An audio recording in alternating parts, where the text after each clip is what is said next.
Every story has a surface. Not every truth stays there. When the noise gets louder, clarity's still rare. For questions that matter, come talk with Sally. Sally, Sally. Join the conversation. Talk with Sally. Talk.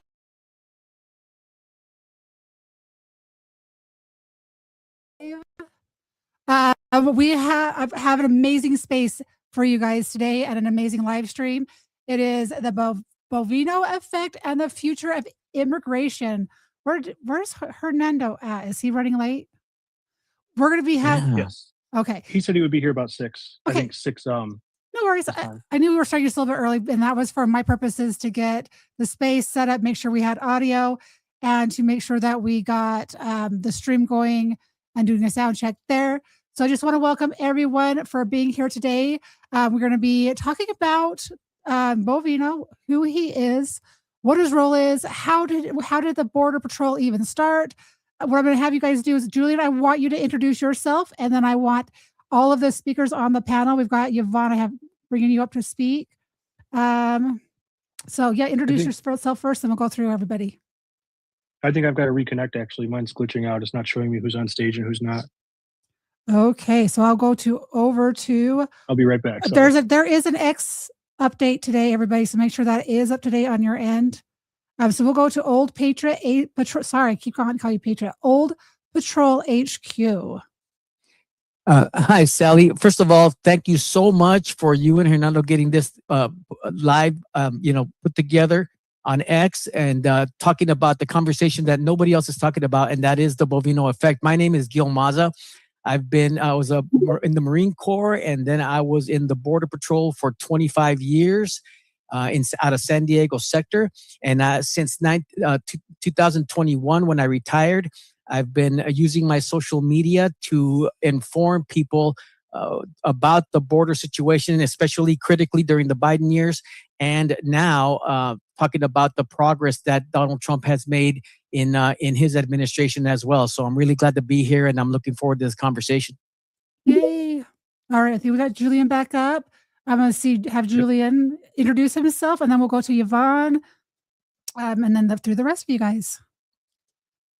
Oh, I'm just here to help. Friend of yours for some time now.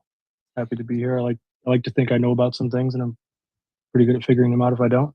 I don't really know. I don't have any credentials, so to speak. Yeah, Julian's been my longtime co-host. He's one of my favorite co-hosts. He's good at keeping us on task and getting rid of the riffraff without me having to deal with that, which is amazing. All right, Yvonne, introduce yourself. I think I just met you recently. I'm excited to get to know you better. Hello, everyone. My name is Giovanna Alvarez. I'm in Chicago, probably the most blue city on the entire planet. And I became very active on social media, on X before Twitter, back in 2020.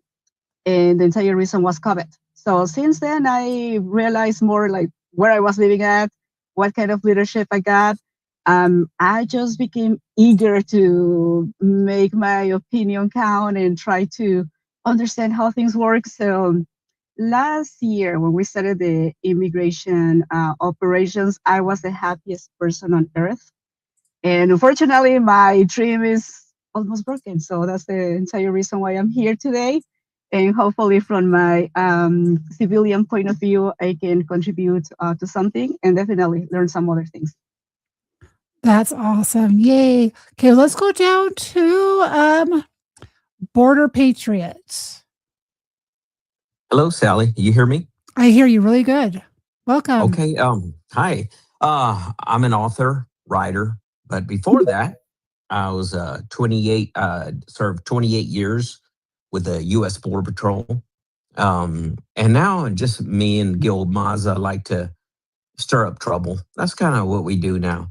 But you and I can just, instead of Border Patriot, you can just call me by Joel. Joel? I can go by Perfect. my first. Yes. Mm-hmm. Perfect. So I've got Joel, I've got Gil, I don't know if I said your name right, but Yvonne? Is it Yvonne? Giovanna. Giovanna. Oh, yeah, Giovanna. Perfect. Sorry, I only shows part of the name, so I'm having to expand to see the full part of it. Did I miss anyone? We got Border Patriot. I think we got everyone. So we are just waiting for Hernando to get here. While we're doing that, I want to introduce Mr. Anderson. Do you want to introduce who you are, Mr. Anderson, to our group?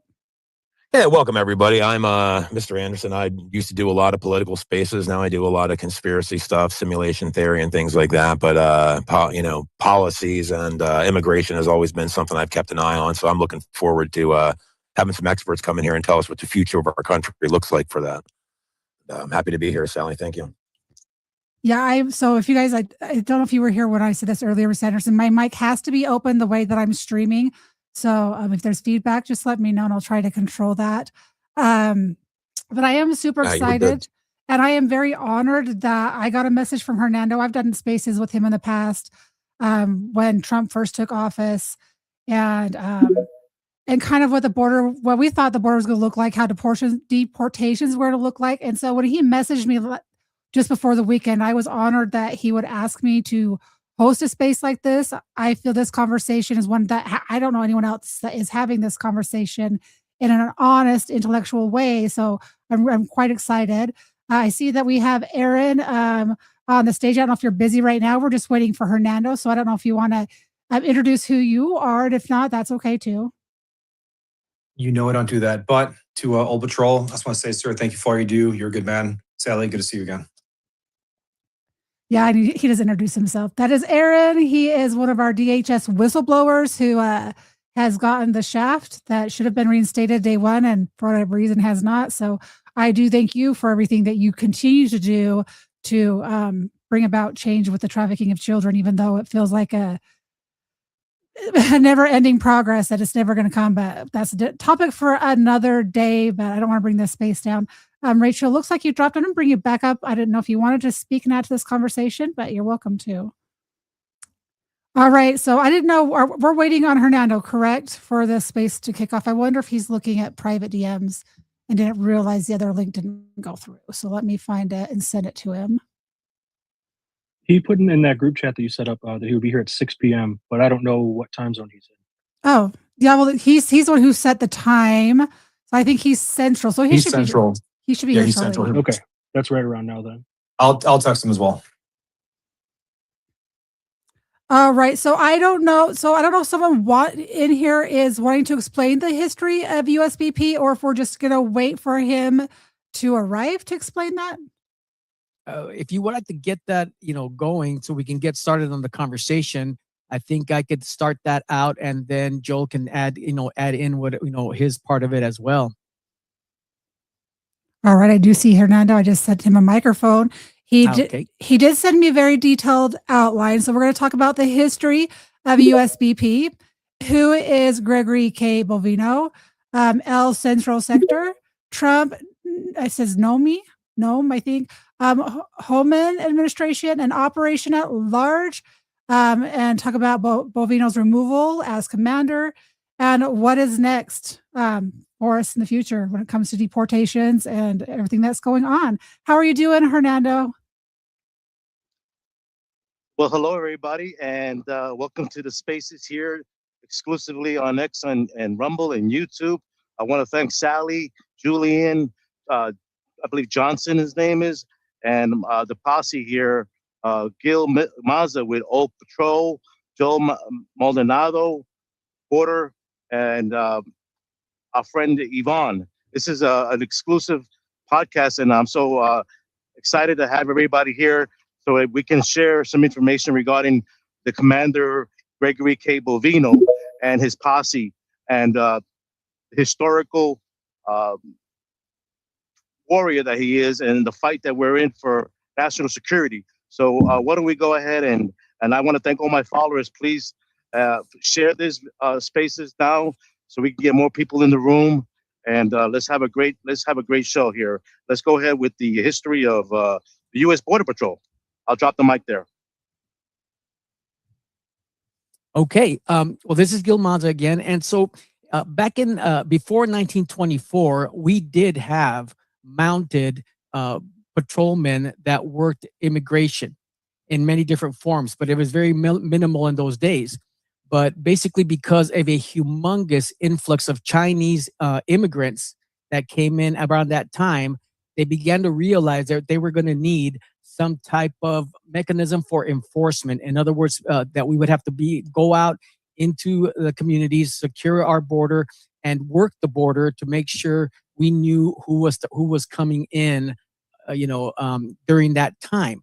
And so it has evolved, and not to drag it out too long, but it eventually evolved to the point where, keep in mind that Border Patrol was solely responsible for enforcing immigration laws in the United States all the way till 2023. There's been other agencies that have helped out throughout that process, customs and other agencies as well. But when it came to interior enforcement, we had interior stations all over the United States, and we actively worked bus checks, train checks, any kind of transportation, neighborhoods, communities, employment enforcement, all those things. And it was interesting that kind of in the beginning of at the end of the 1970s and beginning of 1980s, what happened was that many states began to dial back the access of Border Patrol going into the communities, going into to the businesses and things like that. And eventually we actually started getting relegated just to working the ranches, some transportation and things like that. Especially at the checkpoints, we could still get on any conveyance and even aircraft for that matter. And so we started to see around the 1980s a dialing back, a scaling back of what we call city patrol or city enforcement, where we would go out. One of the things that I realized that a lot of people don't understand or don't know is that the Border Patrol primarily has what we call 18 USC 1357 enforcement authority, which means we can walk up to anybody in the entire United States without any warrant, just to have a consensual conversation. You don't need a warrant for a consensual conversation. Now, the person is free to leave. The person is free to refuse. And so we have to add to that consensual encounter articulable facts to be able to show that we had good reason to detain the person and continue the conversation. Okay. And so we were doing that very actively, but it started to scale back. And pretty soon you could name your politics, you could name your politician on both sides of the aisle who decided that little by little that it was, there started to become a vested interest in allowing illegals to stay in the country. Back in the day, the old chestnut was the Republicans wanted cheap labor and the Democrats wanted votes. Of course, that hasn't changed much at all. But that was how it began. The scale back began. Now, even in 1996, when I came in, we still had agents, and my journeymen, we would go out and do city patrol. We would stop vehicles. We would stop and talk to people. We would pick up people in the city at the Home Depots, at the bus stations, at anywhere we wanted. And but those agents began to get disciplined by management over and over and over again until they finally wore us out. And so after a while, they said, you know what? You will drive straight out to the field and you will catch whatever you can there. And basically, the philosophy was, if they get past you, they're home free. We're not going to worry about them. If they commit a major crime, yes, that's one thing. And you might start to realize that that was the seed of what made a Minnesota possible today. So now everybody, in everybody's mind, it's like, oh, the worst of the worst, the worst of the worst, while we have now ignored millions upon millions that are walking around our country free and clear, arrogantly. They have taken offices in schools, they have taken offices in official positions, and they've even taken offices in our federal government.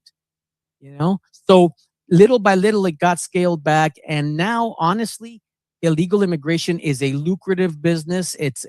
People. There's a lot of money to be made in the whole thing. And I'll make one final point. It's important to remember where we came from in the last 4 years administration of the Otto Penn shadow presidency, whoever was in charge, who knows. That was, by all accounts, the greatest and deadliest taxpayer funded illegal alien invasion, and border security breach in the history of our country. And every metric can bear that out. Now, we've gone from that to the Trump administration, where we now have the most shut down border in the history of America. Now, I won't say the most secure border because there's a lot of other factors at play, but we have stopped that horrific flood that was flooding our house from the front to the back in every way imaginable.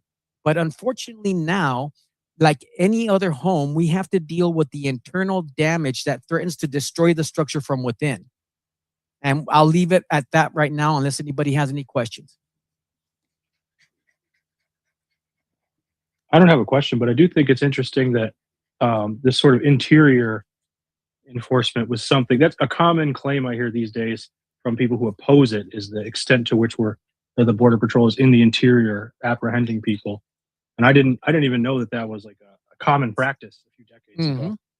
So they pull it back so that now they can use it as an excuse or say, oh, this is overreach, when in reality it was, what was done the whole time. But you can't blame Gil, them. Yes. Yeah, well, Gil, everything you said was right on. Glad to hear Except that. you forgot one little thing though, Gil, where we really, really took a hit was when after the Twin Tower attacks at 9/11, they broke up everything the way we used to have it, and then ICE was created in 2003, I believe. Yes. And then people started operating under the delusion that Border Patrol is at the border only and that ICE does interior patrol. And that is dead wrong, because we still have the same authority we've always had. And here's a little nugget for all the listeners that you may or may not have known. Cesar Chavez, one of the biggest leftists out there in America, who is known for the United Farm Workers, I believe it's called. But unbeknownst to a lot of people, he actually petitioned the Border Patrol years ago for them to do their job. Said, please come in here and round up all these illegal aliens. Because remember, he was supporting the United Farm Workers, who were people that were doing farm work, and then illegal aliens were coming in and doing it for even cheaper. So they were now out of a job. So a lot of leftists like to take the side of the so-called underrepresented illegal aliens. But there was a time that their hero, the biggest leftist of all, Cesar Chavez, was supporting the Border Patrol. Yes, and let me just add real quick also that it makes sense why this generation is reacting the way they do, because they have never experienced or seen this type of enforcement in decades. They have never seen the Border Patrol in the streets. They never saw the Border Patrol in the communities, except if you were in a border community. But it is partially understandable how many in America would be caught by surprise about it.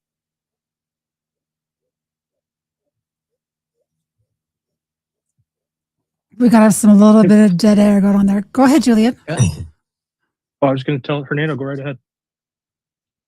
Thank you, Julian. Question to my Border Patrol friends here: is there competition between Border Patrol and ICE? Is there egos involved, and what's the difference in training and those kind of things? If you could share some of that with us, I would appreciate that. Okay, well, I'll start with the answer on that. And honestly, there really isn't, because actually we do kind of two separate jobs.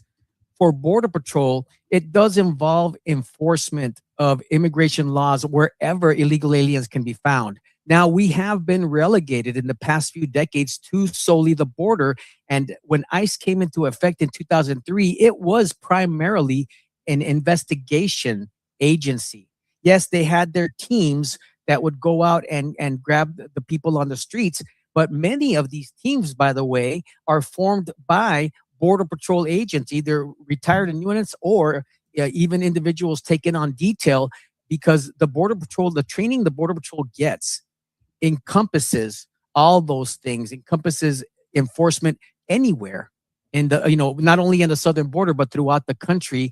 And ICE was primarily responsible for investigating, again, the worst of the worst, targeted enforcement, which is a good thing. It is a real good thing because they've done a historic job. Number one, taking out the worst of the worst from every level of society, number one. And number two, finding all those kids that the auto pen administration just allowed to be funneled and into the country at a historic level, into the country. And now we're starting to go out and find these kids that were lost at one particular point. So there really is no ego involved between the agencies. And I'll be honest, I don't really know what the big differences are between the Border Patrol and ICE training. Gil, I can add something to that, but there is a little bit of rivalry just because a lot of the ICE agents, a lot of them are former Border Patrol agents. So there is that little thing going back, a little bit of banter, but for the most part, yes. Just for the listeners also, please understand that under the Immigration and Nationality Act of 287, that's an INA 235. That's where Border Patrol gets its authority. In 2003, ICE was added to the list of all the officers that have this kind of authority, which Gil so eloquently mentioned early on.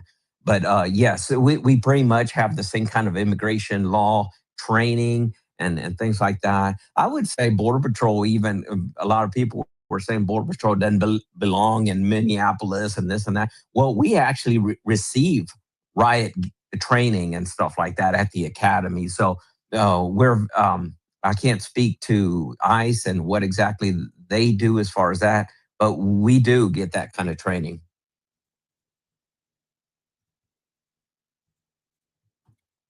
What do you guys think about the idea here that all the public overreaction, everything that people are experiencing, like you talk about the Bovino effect, and I think that's awesome how Sally's coined that.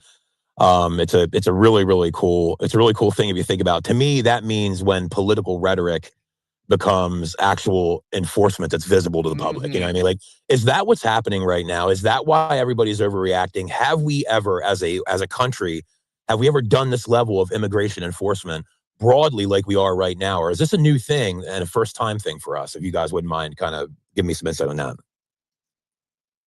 Whether the first time, absolutely not. My Dwight D. Eisenhower, I usually coin Teddy Roosevelt because he's my favorite, but Dwight D. Eisenhower had probably the biggest movement of deportation and immigration enforcement in the history of the country. It was really something. They took, I don't know how many plane loads. I think they got rid of 57,000 at one time during, in one event. Don't quote me on that, but him along with Teddy Roosevelt. So it's been done before as far as that goes. But I think what's going on here, what caught the people by surprise, right, was the impact of seeing someone like you said it perfectly. It was no more talk, no more rhetoric, no more people getting indicted without seeing results, no more people getting accused, no more. It was actually someone out there that there was a face to this effort, right? And I believe that one of the Bovino effects was that he became an icon in America of the, uncompromising approach to immigration enforcement across the board. I mean, there was no favoritism. There was no, excuses. It was simply enforcement. And he demonstrated the difference of the rhetoric and the talk, and the difference between simple target enforcement and going out and saying, we're going to go out and we're going to find everybody wherever they're walking around. And look how many people they caught. Thousands that they caught simply walking freely. In fact, even showing up to protest against them right there in front of them arrogantly because they believed they were under the protection of the Democrat Party somehow. So hold on. everyone who's a speaker, just push pause just real quick. I will come right back to you. I just want to give a little disclaimer. I do want this to stay very organized. There's a lot of spaces that do popcorn that just come off of mic whenever. Those who are on the speaker panel, Hernando, Yvonne, Aaron, Joel, Gil, and I don't know if is Warrior Out, One Way Out podcast, if he's part of your group, let me know. Everyone else, please raise your hand, and we're going to stay on the topic. We're going to talk about, so we're going over the history of USBP, and then after that, we're going to talk about who is Gregory K Bovino. So if anyone has a question directly on what we're talking about right now, we will come to you. Aaron, you don't need to raise your hand. You can go ahead and speak whenever you would like. One Way Out is legit. Okay, then he does not need to raise his hand either. I thought he was part of the group. I believe I followed him, but yeah. So you don't need to raise your hand. Go ahead. Yeah, I'm just vouching for him. That's all. I appreciate that. Hey, Gil, something I'm going to disagree with you here on is the public is not outraged or they want the deportations. Mhm. What you have though is a very organized leftist group that is essentially using immigration to change the nature of the country. The immigrants that we've imported, they're never going. They just want the free stuff, right? So we're talking groups photographing agents, vehicles, hotels, tracking them all over the place. And then you have the media that's in bed with these people as well, and they're spewing it out there. So I think the whole entire framing that the public is against it, the public is not against it. The problem is that we have a hardcore leftist group using immigration as a tool that is running an insurrection on this country. And the people in power are removing people like Bovino instead of assisting him and agents. I think we're getting ahead of the topics here, right? But yeah, I agree with all that. Yeah. Can I jump here really quick? Go ahead, sweetie. I wanted to say I agree with all of you, and by all I mean with Gil, Joel, and I believe that was Julian just speaking. From my perspective, what I'm seeing, yes, there's a lot of ignorance, to call it what it is. Some people, I'm speaking specifically from the Hispanic sector. I have taken the time to go into social media, into their groups, and see what are they fighting for. I like to understand what their problem is. And the problem is that they don't know. They don't know what are they fighting for. They're just following the voice of whoever is leading them to the protest or whoever is telling them, oh, this is wrong. I have read stuff as silly as, oh, Trump is a bad person. He doesn't want to legalize anyone. They don't even know what's the legalization process.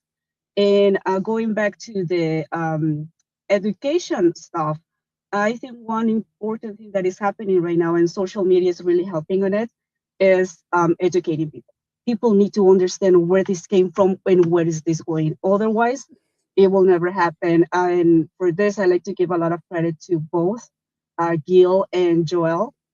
Joel did a fantastic job with his books. I'm learning a lot for Border Patrol on his book, The Biting Oath. I'm learning that Border Patrol is not just an institution, it's an entire culture.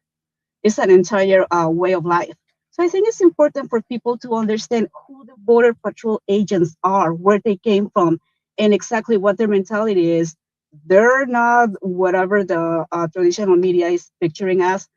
They're not savages. They're not racist people. They're people with a very strong formation trying to get the laws to be enforced on Gil's, and he is extremely, I think he's a natural teacher.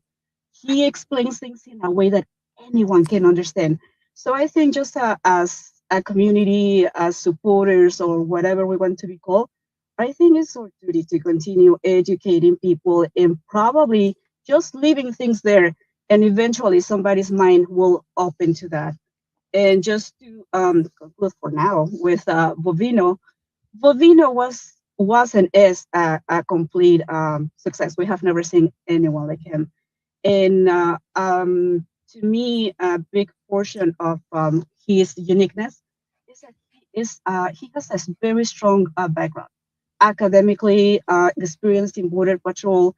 If you see Bovino, he is the same strong person in the field, in front of the cameras, and behind with his agents. We saw images of him talking to the agents, trying to lift their morals, playing with them. So basically, I think that's what irritated some people, that he was pretty much doing the right thing in every aspect that he was supposed to.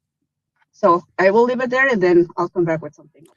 Yeah, so if we've covered the topic of the history of the USBP, then we can go and we'll have someone, for those who don't know who Gregory K Bovino is, we'll have someone explain who that is. And when we're ready to talk about the different groups that are pushing the anti-ICE protests, I did infiltrate a Sunrise Zoom call where we had people from Minnesota, we had Becky Pringle, we had Rokana, and then we had just student activists from the different colleges helping organize them. We can talk about that later, but I want to make sure that we do stay on topic. I did record that Zoom call.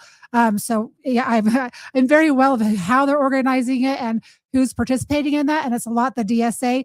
I don't want to get ahead of my skis though. So Hernando, are we ready to go and explain to our audience who Gregory K Bovino is? Yes, Sally, and everybody who's listening, can you make sure to remember to please share this here spaces on your timeline. This is a very important spaces, and we need to get more eyeballs, ears on it.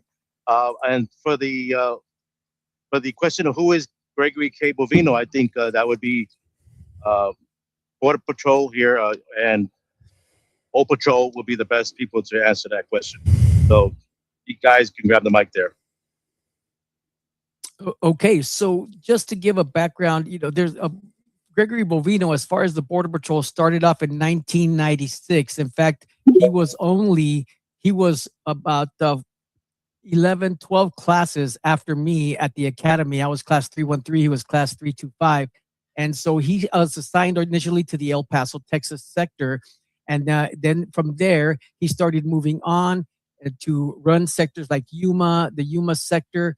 Eventually went on to different stations, even in New Orleans, and also, but then ended up at El Centro, California, and that's where he was in charge of the El Centro sector during the Biden administration, and where he was picked up at from the Trump administration. But he's led, the thing about that set him apart from pretty much every other chief across the country was the fact that even during the Biden administration, and I had beef with him in the beginning, because during the Biden administration, when that administration kept saying that the border was closed, that was my pet peeve. And I remember one time his team in El Centro posted that their border was closed, and I blasted Gregory Bovino all over the landscape saying, this is BS. Who does he think he is? Blah, blah, blah. The next thing I know, I'm getting a phone call. And they're like, hey, this is what's going on. This is what we're doing. And they were doing enforcement throughout the city, throughout the areas, and actually not doing everything they could not to release people into the country, in spite of the fact that Biden and Mayorkas especially was enforcing that across all the other sectors. So that was the first thing that set him apart from everybody else. I'm going to go see Rory. If you have a question for any of these guys on the things we've talked about, go ahead and you can ask a question, but just please keep it on topic and keep it short and sweet. Thank you, ma'am. I apologize for the stutter. I have a brain injury. In the comments. Rory, your mic is very echoey. Yeah, I dropped you down. Let's try to reconnect. But I am live streaming to Rumble, to YouTube, X Live, and we are doing X Spaces. So if it feels like our audience is lower, that's probably because they have other options to listen as well, which is normal. But the important part is to get the message out and to spread the word of this conversation. So if your audio is terrible, I'll drop you down. You're welcome to request, because if they can't hear you, it's not good. Does anyone else have any questions that's on stage? If you would like a microphone, you're welcome to come up, raise your hand. You can ask questions of these experts on the Border Patrol. Julian and Mr. Anderson, do either of you have any questions at all? No, not at this point. Yeah, not specifically on Dan Bovino. I think that I'm just looking forward to hearing some of the history and also digging into the history of the Border Patrol and things like that. I think it's all interesting to, the challenges they're facing right now and we're getting a under the hood look at how our government operates and how they keep our country safe if we're going to get these people out of here. So no, I'm here for it. I'm excited about the topic. Gil, correct me if I'm wrong on this, but Bovino was the chief during the Biden administration that went and testified closed doors to Congress, and was then they basically tried to play screw games with him afterwards, right? He was the chief that went and testified before Congress behind closed doors and told them what was really going on. Well, I am so glad you brought that up, because what people don't know is that during the Otto Penn administration, with Mayorkas at the helm of DHS, running DHS, Bovino was asked to go in a couple of times and testify before Congress. And because of his actions, and even a lot of the comments he was making online about securing the border, and he posted that picture of himself with his M4, he got in major trouble, got disciplined for that. But during one of those talks with the congressional hearings, he got pulled out of it right in the middle of it by one of the biggest traitorous chief of the history of the patrol, and that was Raul Ortiz. And he was summarily fired at that point on the spot. They said, go home, do not go back to the sector, you're out.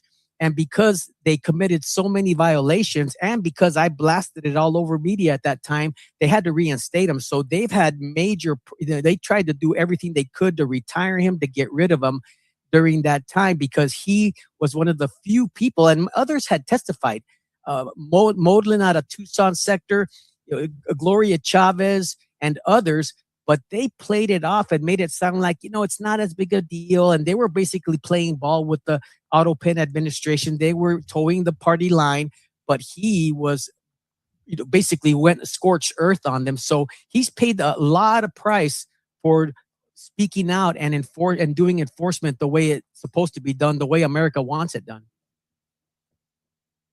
It's unfortunately something we've heard of several times. I mean, it even happened to Eric, who was in here. Go ahead, Mr. Anderson. No, I was going to say that's interesting. So, I mean, what can anybody shed some light, like, at all about, like, what, like, because you made me think of something there. Like, he is the, oh my goodness, what is I think it's SAC or something like that. Is it agent in charge, or like he is the guy that's out there in charge, but he's not a political employee or appointee of inside of ICE. My question is he the one truly making these immigration calls on how to enforce this stuff and make these moves on the ground out there? Or is this stuff coming more directly from Washington on a political level, and he's just enforcing and enacting that for them? I mean, how much power does he have to say, hey, we're going into the city and this is how we're going to do it, this is how we're going to bust heads? Or is it something that's coming directly from Washington? Okay, are we ready to step into basically the whole Gregory Bovino effect and how this whole thing got started with him? Yep, let's let Hernando go, and then we'll get into that. Okay. Well, regarding Bovino, I've been always curious. I don't know if you answered this or not, Gil, Old Patrol, but was he handpicked by Christine Noemi? And what did Corey Lebowski, the advisor for Trump, what's his role? Because I hear that he had a role also in this, Corey Lebowski. And my second question to you, Gil, Old Patrol, what nationality is Bovino? Is he Italian? Is he Mexican? Because I know he's from the East Coast. I believe West Virginia. So I'll drop the mic there. Well, as far as his nationality goes, I know that he is from West, somewhere in the, actually, no, I was actually trying to look it up, and I don't know. Okay, he was born in California, and he comes from an Italian family. So it looks like he's more Italian than anything else. Okay. Before we move on to the Bovino the effect, I want to explain to me what the El Centro sector is. I don't believe you guys talked about that yet, but I want to go there next. Okay, the Border Patrol, and it's changed throughout the years, right? That in 101 years is divided right now currently into 20 sectors. I think we've had up to 22 sectors, but it's been divided into 20 sectors, and each sector has their own chief patrol agent in charge of those sectors. And so out of all those sectors, Gregory Bovino was in charge of the El Centro sector, which is basically one of the smaller sectors we have. It's only 70 miles along the southern border, right? Which makes it so interesting that here this salty old SOB out of one of the smaller sectors became the loudest, voice and image of immigration enforcement, for this administration. And he was handpicked by Kristi Noem. Okay, so let's get into that. Okay, so when Donald Trump chose Kristi Noem, to become DHS secretary, she was advised by people to how they could best get out and enforce this. Donald Trump wanted deportations, mass deportations from go everywhere. We're not going to limit it to just targeted enforcement. So what basically happened is they looked back and saw that, again, Bovino was the only chief that had actually stood up to the Biden administration. So they bypassed pretty much the chain of command, right? They bypassed the chief of the border. And a lot of people think that Gregory Bovino is the chief of the entire border patrol, but he's not. That's Michael Banks. So they basically bypassed the CBP commissioner, they bypassed the chief of the patrol, and they brought him up to answer to Kristi Noem, which wasn't exactly what was supposed to happen, but that's how it did end up happening. So then she, along with it, yes, with the input of Corey Lewandowski, and unfortunately, without the input of Tom Homan or Rodney Scott, who is the CBP commissioner, because that's where the jealousy comes in, right, Gil? That's where the stitch came in right there, because unfortunately, what we saw during the operation at large and throughout the whole almost 11 months of Gregory Bovino going out there and enforcing the way he was doing enforcement with his team of what I call cowboys and swashbucklers, because again, they're doing historic work that hadn't been done in decades. Okay. But they were working straight from the direction of Corey Lewandowski and Kristi Noem, but not with the blessing of Tom Homan or Rodney Scott, because they were not in agreement with this type of enforcement, even though I think initially they were on board with bringing Bovino in because they knew the kind of man he was when it came to him. He's got his entire career, he is a legend among Border Patrol agents as being that enforcement type of guy. So yeah, he was commissioned by Kristi Noem, and throughout the entire time he was operating, he unfortunately he didn't have the support or the backing of Tom Homan or Rodney Scott for many different reasons. Without placing specific blame on anybody, the problem is there's a difference of opinion, there's a difference of approach, there's a difference of enforcement philosophy, and therefore there was no agreement. Now, unfortunately, Donald Trump, who basically the buck stops with him, was not getting the right advice at the right time when he should have. And secondly, they did not rely quick enough on the vast experience that Tom Homan and Rodney Scott brought to the table. So just a quick note on Rodney Scott and Chief Banks of the Border Patrol. Both of those guys are going to be gatekeeper era agents. You guys can all look up, or Gil can talk more about Operation Gatekeeper. So when he talks about a difference of opinion or a difference of approach on how to conduct business, there is a difference of how people will use their immigration powers that they have under 1357. So that could be right there, one of the things that he's pointing to. Tom Homan is more of a targeted enforcement, worst of the worst kind of guy. He was, I believe, decorated under Obama for his actions under ICE. And they were predominantly way less visible, right? You're not going to see uniformed agents in the streets as when you saw with Bondino. So with the Border Patrol agents, do they have, so we have Tom Homan and we have Bovino.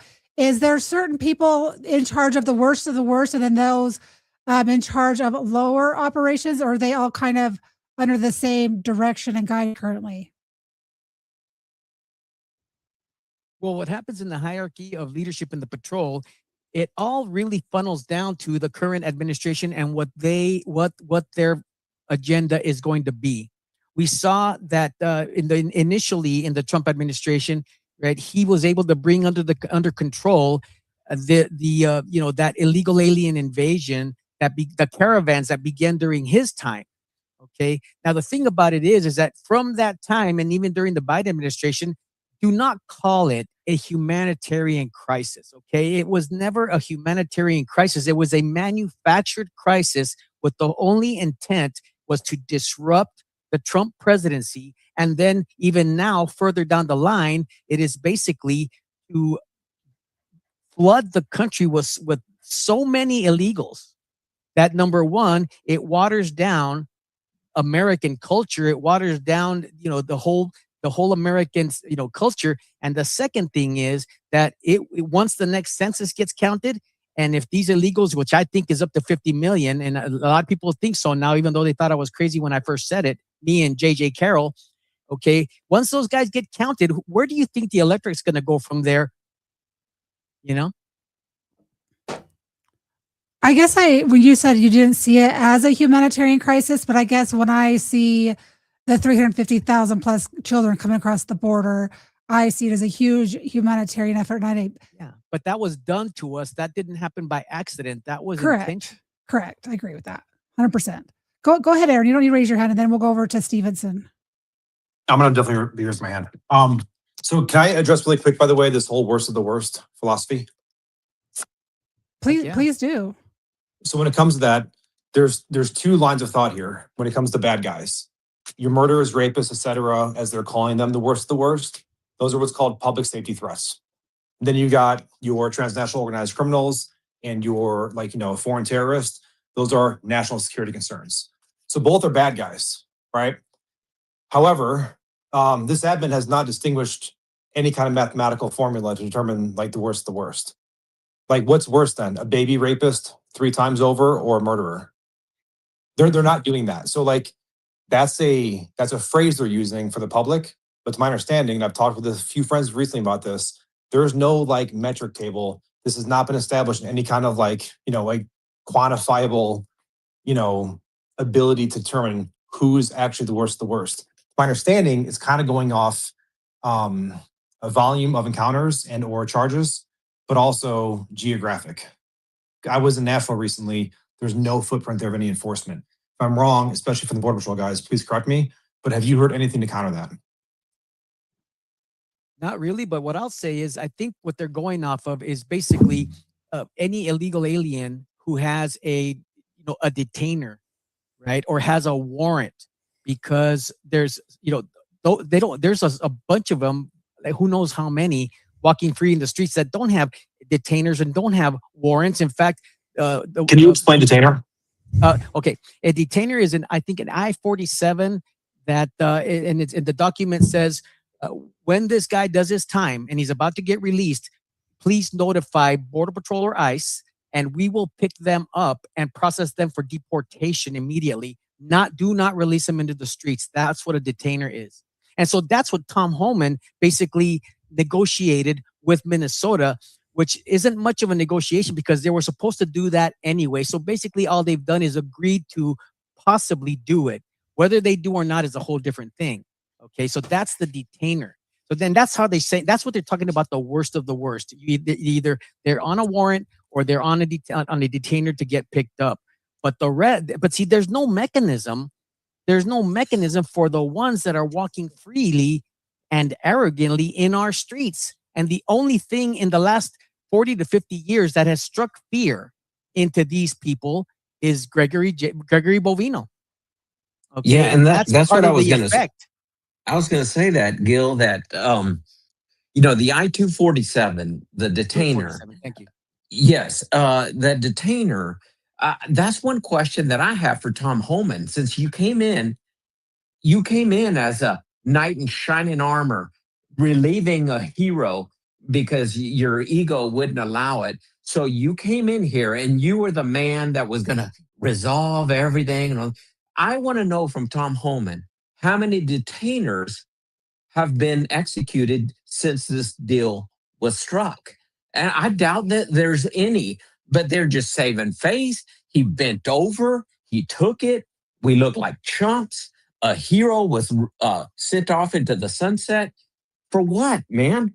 We gave up our Let's say, authority. sir, let's say I'm really fucking stupid, and I kind of am. Could you explain what you just said, but with smaller words for me? Well, okay, we're a nation of laws, and in regard to immigration, anything in the Immigration and Nationality Act is it's what Border Patrol executes.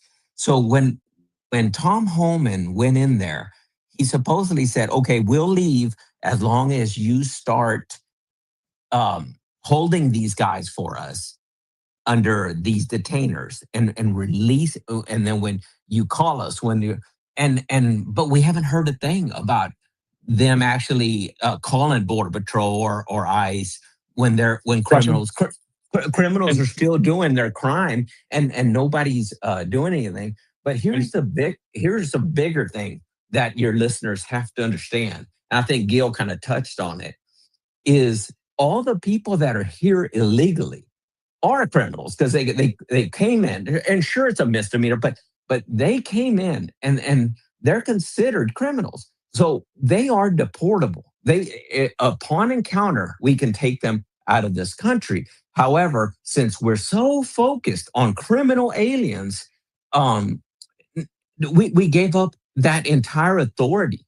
Now, like Gil said, if you come into this country, you're home free as long as you don't commit a crime. But I'll ask anybody listening tonight, I'll ask you, do we really want to take that chance? Those of you that are mothers and fathers and or sisters and have people out there that you love, do you really want to take the chance that somebody who's out there walking who hasn't committed a crime yet will? And so what? And Bovino was racking them up. He was picking them up. He didn't give them that chance, but we're willing to take a chance that they commit a crime. I'm sorry, I'm getting adamant, but I'm just this pisses me off. Question, sir. Sorry, to hop on what he's Go ahead. saying. So under the Bovino model, 60% of the IAs that Border Patrol and ICE were apprehending had a criminal record. Why do they have a criminal record? Because you have states and cities blatantly ignoring the detainer, the 247, and just they do their time, they kick them back onto the street. They're never going to call ICE. 60% with a criminal record, 14% of that of the total has a violent criminal record. So the states aren't even handing over violent criminals to the feds. California, Minnesota, Oregon, New Jersey, anywhere that's blue.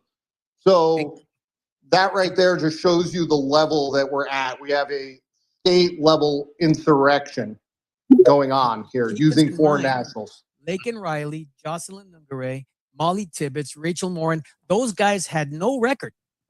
So what do we do about those, right? And the thing about it is too, is that they may not have a criminal record in America, but that doesn't mean that they're not criminals from another country. And so a lot of times, by the time we figure it out, or we don't even have the mechanism to run their records from whatever country they come from. Question for here really quick. I'm sorry. From the perspective of a blue city, a sanctuary city, this looks horrible, and I cannot find another word. Earlier we mentioned something about the internal damage. The internal damage has plenty of ends, and one of those is the lack of accountability from states. Gil was just mentioning about people with no record. Come to Illinois. Most of the people who committed crimes have no record, and they're walking out on the street. And unfortunately, or fortunately, many of them are illegal aliens. When Greg Bovino was here, he was in a very polite, lawful, ethical way asking people, whoever, he used the word reasonable suspicion, he will be approaching people and saying, what's your nationality? That took a tremendous turmoil. To me, that was excellent. He can ask that question to anyone. No one should be offended by that. There's nothing illegal on that. And that's how he got so many people arrested. I get very annoyed hearing Tom Homan saying, oh, since the administration started, we have this number of arrests. How many of those go under Bovino's belt? Many of them, many, because he was everywhere and he was conducting those operations successfully.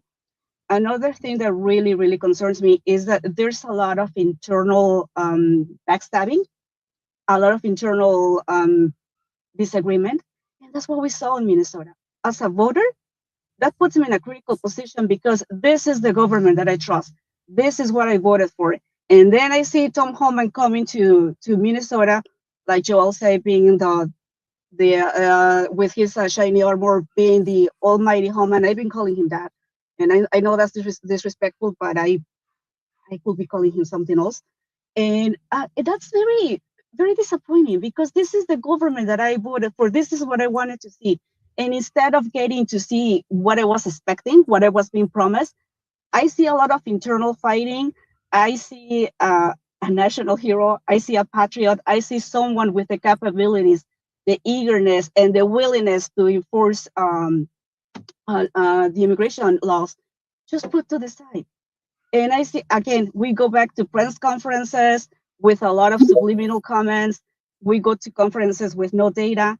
And what's the purpose of that?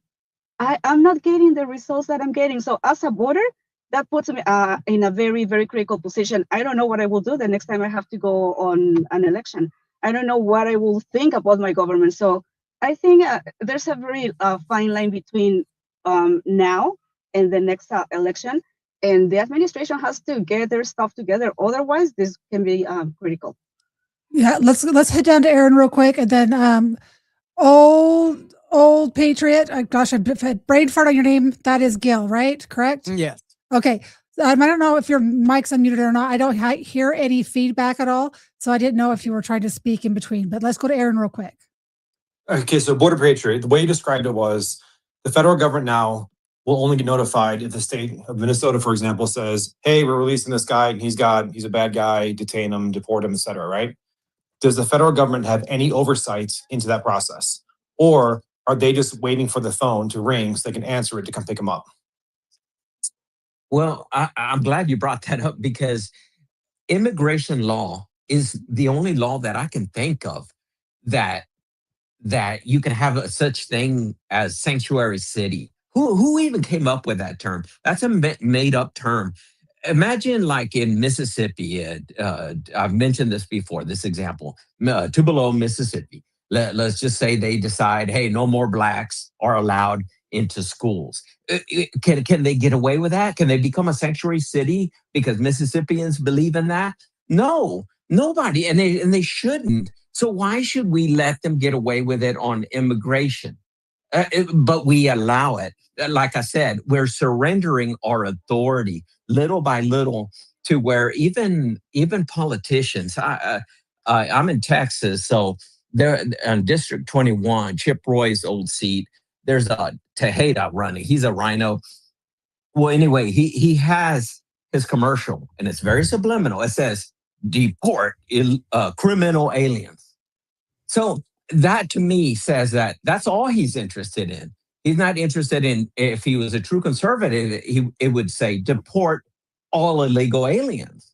But we got away from that. We allowed the Democrats to successfully move the pendulum to where criminal aliens, and even that to them is off limits. Right. So to verify then, the federal government has no oversight over what the state does as far as, okay, now we're going to call you for this specific alien getting released from prison. Is that correct? Let me oversight. that this way is that they do, but they don't use it because under the supremacy clause, right, in Article 5 or 6, I'm sorry, paragraph 2 of the U.S. Constitution, it says that if a federal law, right, contradicts a state law, that the federal law actually preempts it. Okay, so federal law does trump, okay, state law. So they could go in, I guess, and enforce it anyway. But that's when you do get into a fine line between the power of the state and the prisons, and then us being able to just go into a prison, ourselves and grabbing them, or what's waiting outside for them. Quick question. Aren't all illegal aliens, aren't they all criminals? Aren't they all create a crime as soon as they cross that border? 100%. That's indisputable. Yeah, and also there are things that they do in this country, even if they don't per se commit a crime that we consider a heinous crime. Uh, they do things that are illegal, whether it's voting. For example, when they go to the hospital and receive Medicaid, go to the emergency. You go to any emergency room in any blue city, and on a Friday, that's all there is in there is illegal aliens. So the fact that they're in an emergency room using taxpayer dollars because they're never going to pay, it comes from the Medicaid or some blue cities have a certain fund, but that's paid by somebody. It's paid by the taxpayers. So that is a deportable offense. Did you know that? That's a deportable offense. When you become a public charge, you are deportable. Real quick before you go again, Gil, so I know you guys always say blue cities. I live in Utah. We are very much a red state. We probably have a couple blue cities. I live in a very red county, and it's not just limited to the blue cities. It might be more prevalent there, but I see it in my city very, very much so. And so I don't know if that's messaging or not, but I think that we need to make sure that, oh, it's just the blue cities. Then all the people who live in a red state or a red city are like, oh, we don't have any issues because our news doesn't report it to us. But it's I think it is a nationwide issue. It's just not reported on as much. I don't know. Go ahead, you correct me. No, you're correct. You're correct. I'm talking like blue. Like I'm in Texas, a very red state, but San Antonio, Texas, is considered a sanctuary city. So even in red states, you have municipalities, even small ones that want to usurp law and do their own thing, and it's happening time and time again. And like, as Gil mentioned, we don't use the supremacy clause to overtake. And that's why we were allowed to go into Minnesota, because finally Bovino, they went in and did something, and it was such a travesty to everybody that and of course the media is a sycophantic follower of any leftist ideology, so they make it even worse than what it really is. We do have the support of the majority of Americans. However, it makes it sound like that's why high school kids are walking out right now of class, because they're stupid or it's a messaging problem on our part, or both. But this cannot sustain itself because we're eventually not going to have any laws. And when we don't have laws, we have utter chaos. Ian, like that's what we have to be honest with everyone. I mean, these people were sent here to destroy this country. Like these are invaders. This was fifth generation warfare. They were sent here to, rape, sack, and burn our country. And that's exactly what we're doing. If you think Greg Bovino is bad, you have no idea what we actually need. Greg Bovino is very mild-mannered compared to what we need. We need to have a paradigm shift in this country. This needs to be a military operation. We have to go grid by grid, door by door, and remove every single one of these people. Excuse me, I don't even want to call some of these so-called people because of the crimes that I'm seeing. These are not, we cannot project our humanity onto people that do not have it. These people are incapable of thinking in second and third order. They will never integrate and assimilate into our society. They were strategically chosen from prisons, mental hospitals, many military camps throughout Central America and Central and Eastern Africa to invade our country and be put into our neighborhoods and rape and kill our family members. And there's only one way to deal with that, is to repel this invasion with the military. I'd like to speak to that in the sense that one of the Bovino effects that we saw in this country by his type of enforcement was that it shed a light on all the other immigration agencies, whether it's Border Patrol, ICE,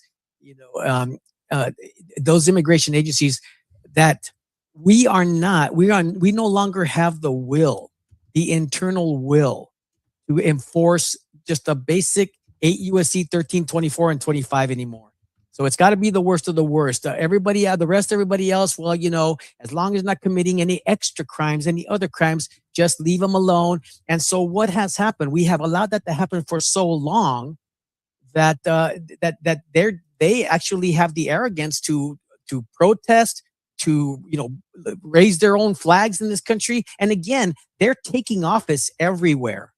They're taking office everywhere, right? And we're seeing more and more of them, shaking their fist at us on social media, saying, "Hey, who cares?" So unfortunately, throughout DHS, CBP, Border Patrol, and ICE, there are still leftovers in place, and there's so many liberal leftist plants that they have been and will continue to sabotage our efforts from within.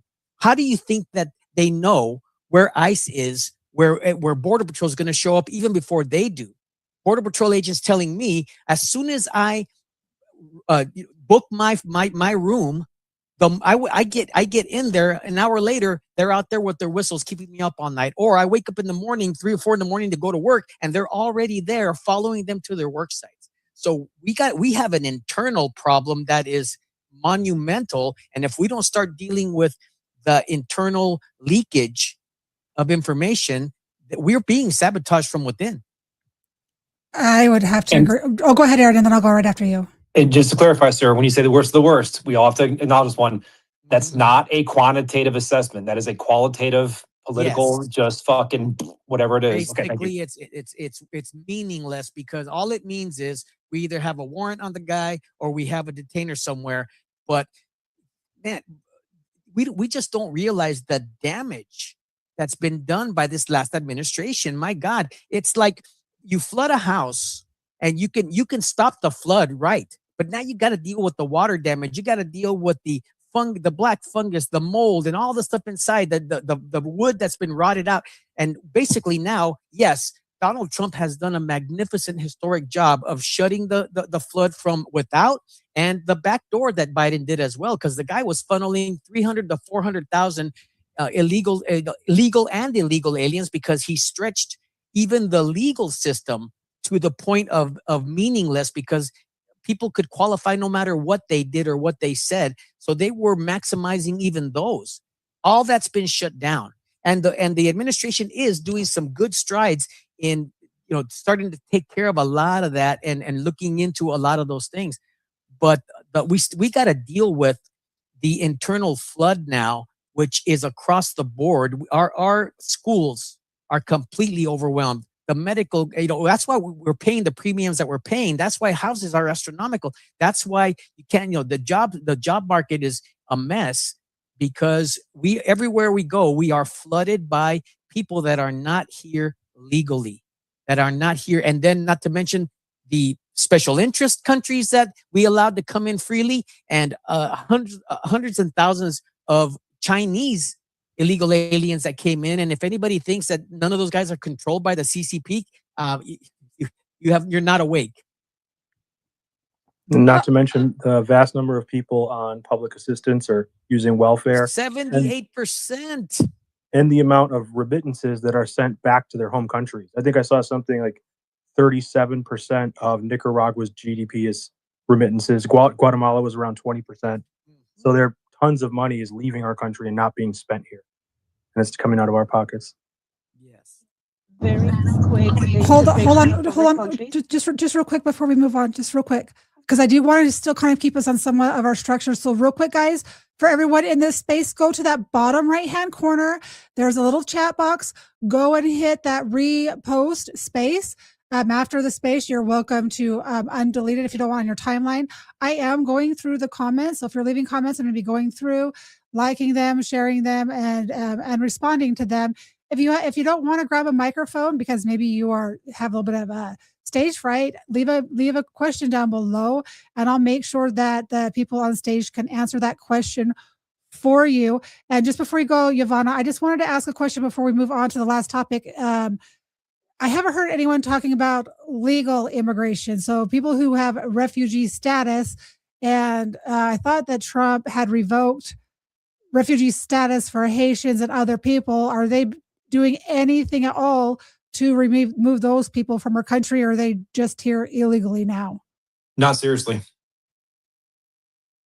Yep, agreed, agreed. Even though they've done a darn good job again on paper to revoke the security, because isn't that amazing how Mayorkas, by the way, the architect of this greatest and deadliest taxpayer-funded illegal alien immigration invasion in the history of this country, right? Because Biden or Kamala Harris or anybody wouldn't have known how to take apart our immigration system and bring it to its knees better than Alejandro Mayorkas, and the man spent his entire life and career preparing for that moment. So yeah. We only have to look to the Darien Gap for that. Go ahead, Joel. Yeah. I was just going to say that you mentioned the word refugee. They under the Biden administration, they didn't even designate them as refugees. Did you know that? Because they're called so-called asylum seekers. That doesn't even exist in the INA. They came up with a word, asylum seekers, so they could let people in, and then they would report and do this stuff. But meanwhile, they're coming in and committing crimes and doing this.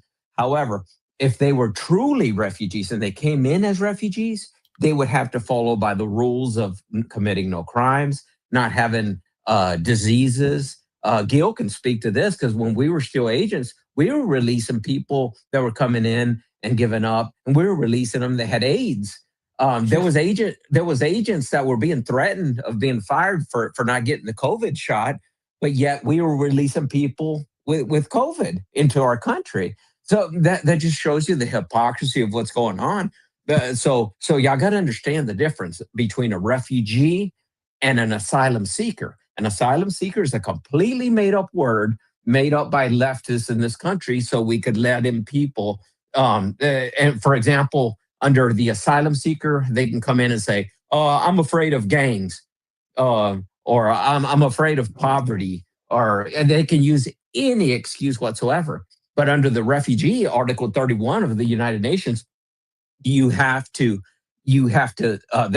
be a crisis or a famine or something of that sort in that country. Genocide, religious persecution, and there's that kind of one stuff. other. And There's only and three. there's very few countries right now that qualify. And let's say one country that does qualify, for example, is Ukraine. But they're a bunch of white Europeans, so that they don't take precedence. And I hate to make this about race, but let's be truthful here. This is, and Gil alluded to this, that it's a change in. You're allowing people from Muslim countries come in here in great numbers, and why don't they go to another Muslim country? They all come over here to change culture, to change society, to change religion, to change all of these things. They're trying to do just like they did in Europe, where France has changed forever. London, for example, is known as London Stan. I mean, just think about that. They're trying to do that in this country and erase our culture. Border Patrol. Hold on. I'm going in order of hands. I see your hand up. I just want to let those people who are on our panel speak first. So Jeannie, please put your hand back up. I have Hart before you. But Hernando was going to respond to him first. This is a panel space. It is being live streamed to Rumble, to YouTube, and to X Live. And I do want to hear your questions. I do want to hear what you have to add. I just want to make sure that they're finishing their back and forth for the flow of this conversation. And then before I go to her, after these guys go, I do have one more. Actually, since I'm speaking, I'll just add it real quick before Hernando goes. Is also too, which I learned through Aaron, is one way that they were able to get taken off of the transnational terror watch list was like, oh, I'm seeking asylum. So what they did is they allowed them to come into this country. They removed them from that list. And so they were technically legally in this country from the Biden administration. And that's where we have the MS-13 gang members and kids going to them and whatnot. That is an important piece to that factor. Go ahead, Hernando. Is Hernando speaking? I don't hear him. No, I don't hear him. Okay, let's go to Hart. I'll drop you and bring you back up, Hernando. We'll recycle you. Go Hi, ahead. Sally. Hi, Sally. Good evening. So thanks for the mic offer. And there's a couple of things that have been going on. Ultimately, it is about poor messaging. And Giovanna was talking about she's not sure what she might do during the next election. If the Democrats get power again, there won't be a next election. They have introduced repeatedly a couple of bills. The bill is called the New Way Forward Act. And if you actually read the act, it specifies that any alien who has been deported since 1996 can apply to come back. The only exceptions to that are like literally the worst of the worst. Anybody else, no matter why they were deported, can petition to come back and would be amnestied. And if you look at the first Trump administration, the Democrats snuck in an amnesty for Liberians that Trump had been trying to deport. And not only did they get amnesty, though thankfully, weirdly, a lot of them never filed the paperwork, it was actually retroactive. So the way that naturalization works is you get a green card, and then the reason that you got the green card determines how long, but usually 5 years, then you can apply for citizenship. Well, that amnesty for the Liberians, if you read the text wording, and it was inserted into the National Defense Authorization Act, so it was a must-pass bill, is their naturalization was retroactive. So if they had been in the US for 20 years illegally, if they filed paperwork, they got a green card that was backdated to 20 years ago, which would mean that they could get a green card on Monday and then on Tuesday file to become a citizen. That's the kind of zero-sum game we're talking about. And so when it comes to messaging, criminal alien is actually accurate, because the thing people don't understand is not every alien was a border crosser. Like, Border Patrol agents see that. They see that crime occur in their face or shortly thereafter, or they pursue people, they see sign cutting. But the whole thing is that there are millions of illegal aliens in this country who arrived legally, promised they would depart, and then were like, yeah, nah, I'm not going to do that. So criminal alien is just any alien who has committed a crime or been convicted of one. We need to deport all illegal aliens, however they got here, and preferably before they commit crimes. And so a little background on me, I am nobody of any particular consequence, but I know all of the major players that we've been talking about since I joined the space. And Tom Homan and I have very distinct and different strategies on deporting aliens. I am not let's go after worst of the worst. Let's say that we're going to focus on them, but any alien here, and I think Border Patriot brought it up, any alien that is in the United States illegally is deportable for that reason and that reason alone. And that is the message that we need to be sending to people. If the left doesn't like that, that's too damn bad. Change the laws, and those of us that enforce the INA will enforce whatever Congress passes. But until then, don't bitch and moan, don't complain, don't cry about it. That's what the law says. That's what we're going to do. Thank you for that. And I just want to encourage, just real quick, Aaron, just real quick. I just want to encourage everyone to please keep all your comments under at least 90 seconds, if possible, just so that we have more of a back and forth without people, I'm not saying that you're putting people to sleep, but I just want to keep the dialogue back and forth. Go ahead, Aaron. My question is for Hart Seller. Do you really think that the problem is their messaging, or it's their inability to actually do the job? Or do you think they're just not going to do it? Like, do you really think it comes down to they just don't know how to say it to the public? I actually think it's all of those things, starting with the fact that, there's so much backbiting that's going on that the job isn't actually getting done. And then when people like Chief Bovino actually go out there and try to do it, then it becomes a messaging issue. Okay, so of the three things then, what's the most important to correct first? The messaging or the getting the shit done? What do you think? I'm definitely on team getting shit done. Thanks, sir. Can I respond to or add to Julian very quick? I 100% agree with what you're saying. You say that perfectly. And just as an example of how bad this can go, Chicago, again, there was a bait for Chief Bovino back in October, I believe, $10,000 to get him killed. And that was done by a gang member, a Latin King. Long story short, this person wasn't illegal. He was living in the States forever. This person had no memory of where he came from, but he wasn't illegal no matter what. He was detained, he went to trial, and he was found non-guilty. What are we doing with those people? How much is the danger that these people are bringing in, and how corrupt is the local government or whoever to allow these people to keep coming back? And if I may just intercede real quick, one of the other effects of Bovino's work that he did, right, is that he came in and immediately got to work, but he was working both sides of the aisle. Now imagine if you're the general, but you also are on the field fighting at the same time. He was seen handling all the sanctuary mayors, all the liberal, leftist lunatics, handling everything on social media. Right. He was a character. People even called him an attention whore, but I think he had the right character because he was winning hearts and minds. He was doing that. And then he was also in the field taking hits. And so at that time, Tom Homan never even mentioned him. You never saw the CBP commissioner for reasons. There was some good reasons, legitimate reasons, but you never saw that. So he had no support whatsoever. So what did America see? America saw one man handling the entire job with just his team. And by the way, that team is exhausted.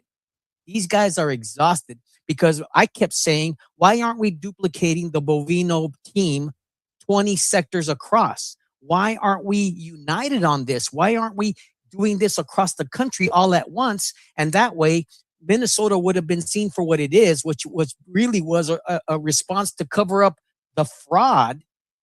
That was the only one that was doing that. We had success everywhere else. So he is seen as doing it by himself. And now what happens? After all that time, we never saw Tom Homan do what he did in Minnesota with Gregory Bovino standing behind his back.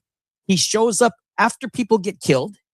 He summarily removes Gregory Bovino from doing his work, which was, I guess, a bone to throw on the altar for it. But these guys didn't care. It didn't matter. And within hours already announcing, and maybe he had no choice, but already announcing a pullback to lower the temperature down. But unfortunately, even then, the temperature has not been lowered down. So why not? Why now? Why didn't he have that support? Because again, America has been screwed over just because of personal agendas, personal politics, personal kingdom saving, and personalities that can't seem to work together or get on the same page. And unfortunately, I don't know about you guys, but when I heard, and this is me being an informed retired Border Patrol agent, I thought when the czar was, the buck stopped with him. I thought he was making all the decisions. I thought he was directing all the traffic, but that wasn't quite the case. And so we have a disconnect between border czar, between secretary, between CBP commissioner on all these things. And now America lost a year of being able to set the tone for what immigration could have looked like in the next 3 years. I don't think that I could agree more with everything that you just said. And I don't know if we skip past this talking point because I think you kind of touched on it, but it was Trump, Noem, and the Homan administration. So I don't know if anyone wants to elaborate that further on that as well. I want to go to Jeannie real quick. Make sure that you keep it to a question for any of these people on stage. That would be preferable. Go ahead, sweetie. Thank you. I believe it was Aaron that mentioned earlier some area that was not receiving ICE attention. I just wanted to note that in North Carolina, the only attention we have received was 5 days of Charlotte's Web, when they said the number kept going up and it ended up 300 were removed. And at that point, I calculated with the 1 million illegals North Carolina has, at the same pace that Bovino was working for 5 days, it would take 47 years to get them out of North Carolina, you guys. So Yes, we need the Bovino effect that pushes people to self-deport. That was the big benefit that I saw from Bovino. And if anyone has any clue why we have states with ICE not active, please let me know. I would love to be able to address that some way effectively to get ICE active. Thanks. It's because the Trump admin has no strategy. There you go. Aaron just hit it dead on the head. So he mentioned self-deporting, self-removing. They're not going to self-deport and self-remove as long as they are receiving welfare benefits. As I believe someone else mentioned earlier, an alien in distress is a removable alien. The law is 8 U.S.C. 1260. Also, all of your refugees, asylum seekers, whatnot, per 1225, 8 U.S.C. 1225 is mandatory detention throughout the entirety of the asylum process. So those are simple tools. And then Aaron also brought up the whole entire mechanism of the jails. Does the government have a mechanism to see who the states are arresting or bringing into their jails? They do. Every time that someone's arrested, they are booked and enrolled into NCIC, and it's sent over. The fingerprints are sent over to the FBI, and all that's confirmed. So the FBI gets access to every state in the nation when they arrest someone. They could share the information with DHS. These are low-level things that the Trump, and I love Bovino and the fact that he went out there. I looked at it as a stepping stone, but that is, there's no strategy. There is no actual coherent spear at the number one threat to America right now. Yes, and if I can add piggyback on that, here's the thing that everybody needs to realize: Bovino was at least American people could see some action, could see a movement in the right direction. But I'll tell you something: even at his pace, we're not going to get rid of 50 million illegal aliens out of this country at all. We're not even going to put a dent in it if we don't enforce something like employer verify. If we don't pass that across the board, that alone would eliminate take care of 60%. And that would put a titanic dent in the whole thing. Now, then you use ICE for what it was originally intended, and that's to keep people from getting Social Security, welfare, food stamps, any kind of services that are taxpayer funded, that taxpayers pay for, or education, or allowed into schools.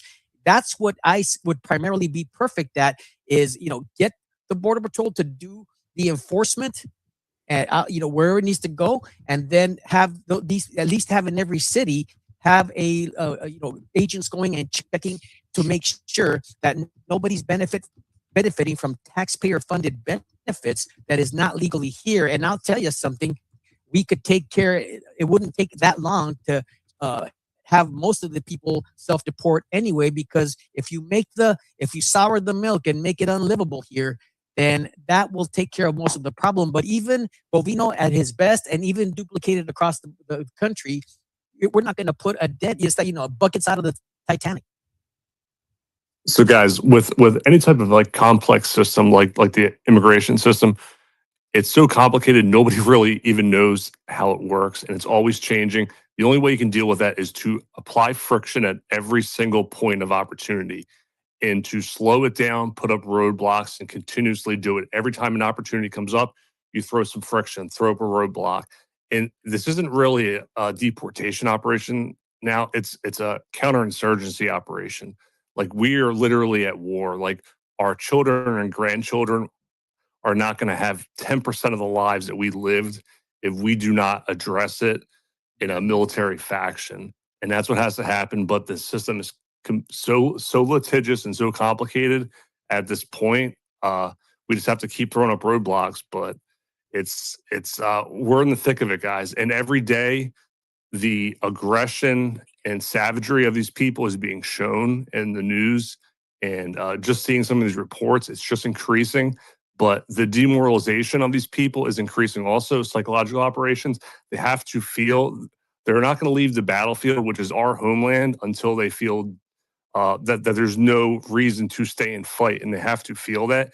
And the conditions of the battlefield are going to have to get much worse, unfortunately, for that to happen. But the midterms are coming, guys. That's what you can't care about the midterms. You have to care about your children and grandchildren's Okay, lives. Stevenson, I'm cracking a joke. I know. Okay. I'm just saying. Yeah, I got right you.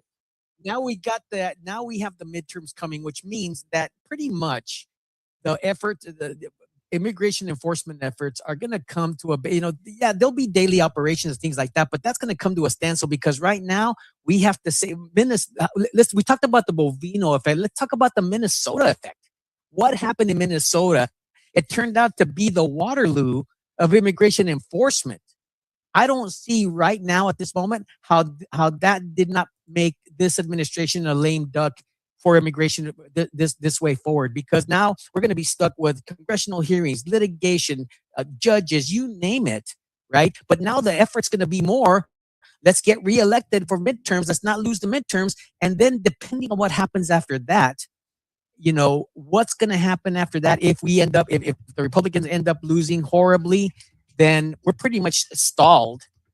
It's going to You be know a what, lame duck. Gil, you mentioned you mentioned the midterm, and then it was also mentioned earlier that we overcomplicate, but it really needs to be simplified to the people that we're electing, whichever side.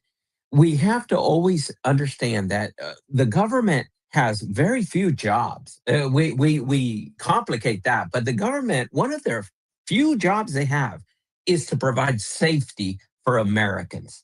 And one way that we do that is through laws. And so Article 1 of the U.S. Constitution, Section 8, Clause 4, is where the INA was born. And that is to provide safety, because we, as a sovereign nation, have a right to patrol our borders.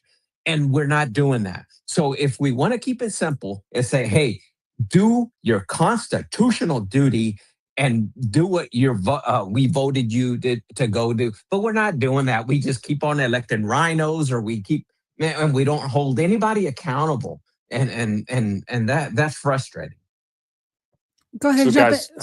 sorry. No. Sorry. I'm going to go to the people that are my guests first. I'll come right to you next. I want to go over to Aaron real quick, and then I'll come back to you. Go ahead, Aaron. No, it's a guy lowered my hand. I was going to push back and say, yeah, but Trump had 4 years. Yeah, but Trump had, but he addressed it in there, so I'm cool. Go ahead, Stevenson.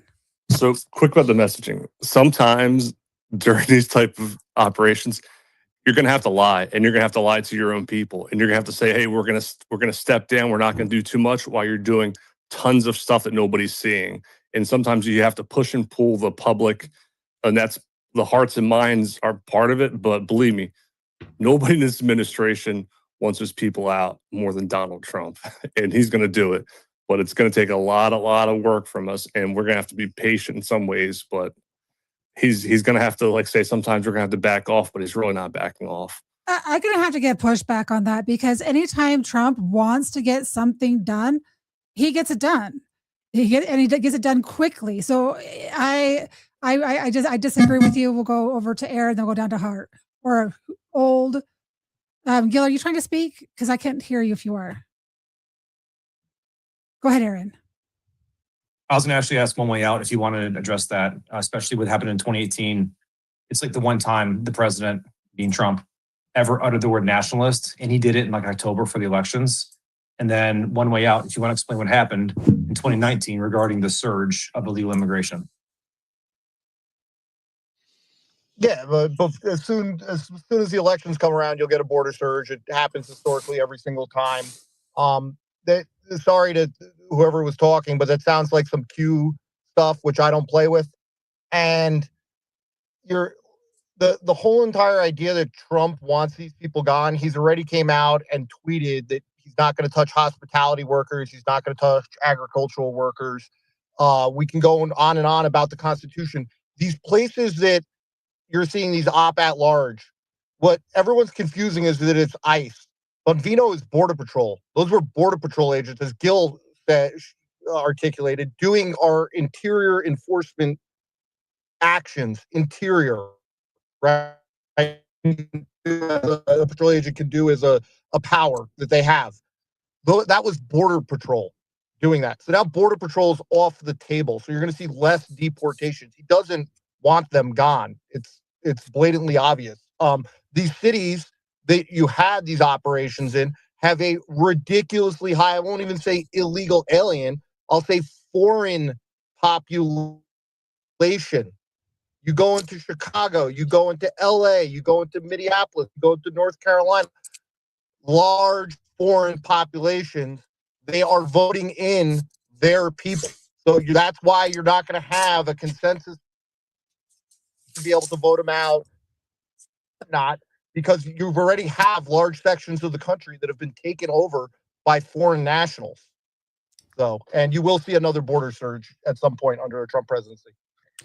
Thank you. Gil, I don't know if you're trying to speak. I keep muting your mic for the simple fact that there's a lot of background noise when it's not muted when others are speaking. So if you're trying to speak, go ahead now. And if not, I'll go down to Hart. No, I am getting a lot of static though across the board. Is that just me, or is everybody else experiencing a lot of interference and static? I'm good. Yeah, I'll drop you down and bring you back up. Yeah, look out for a request. I'll remove you and send you a mic request right back. Go ahead, Hart. Thanks. I had also sort of wanted to push back. I mean, the whole thing is that the left is winning the lawfare war because we are not properly fighting it.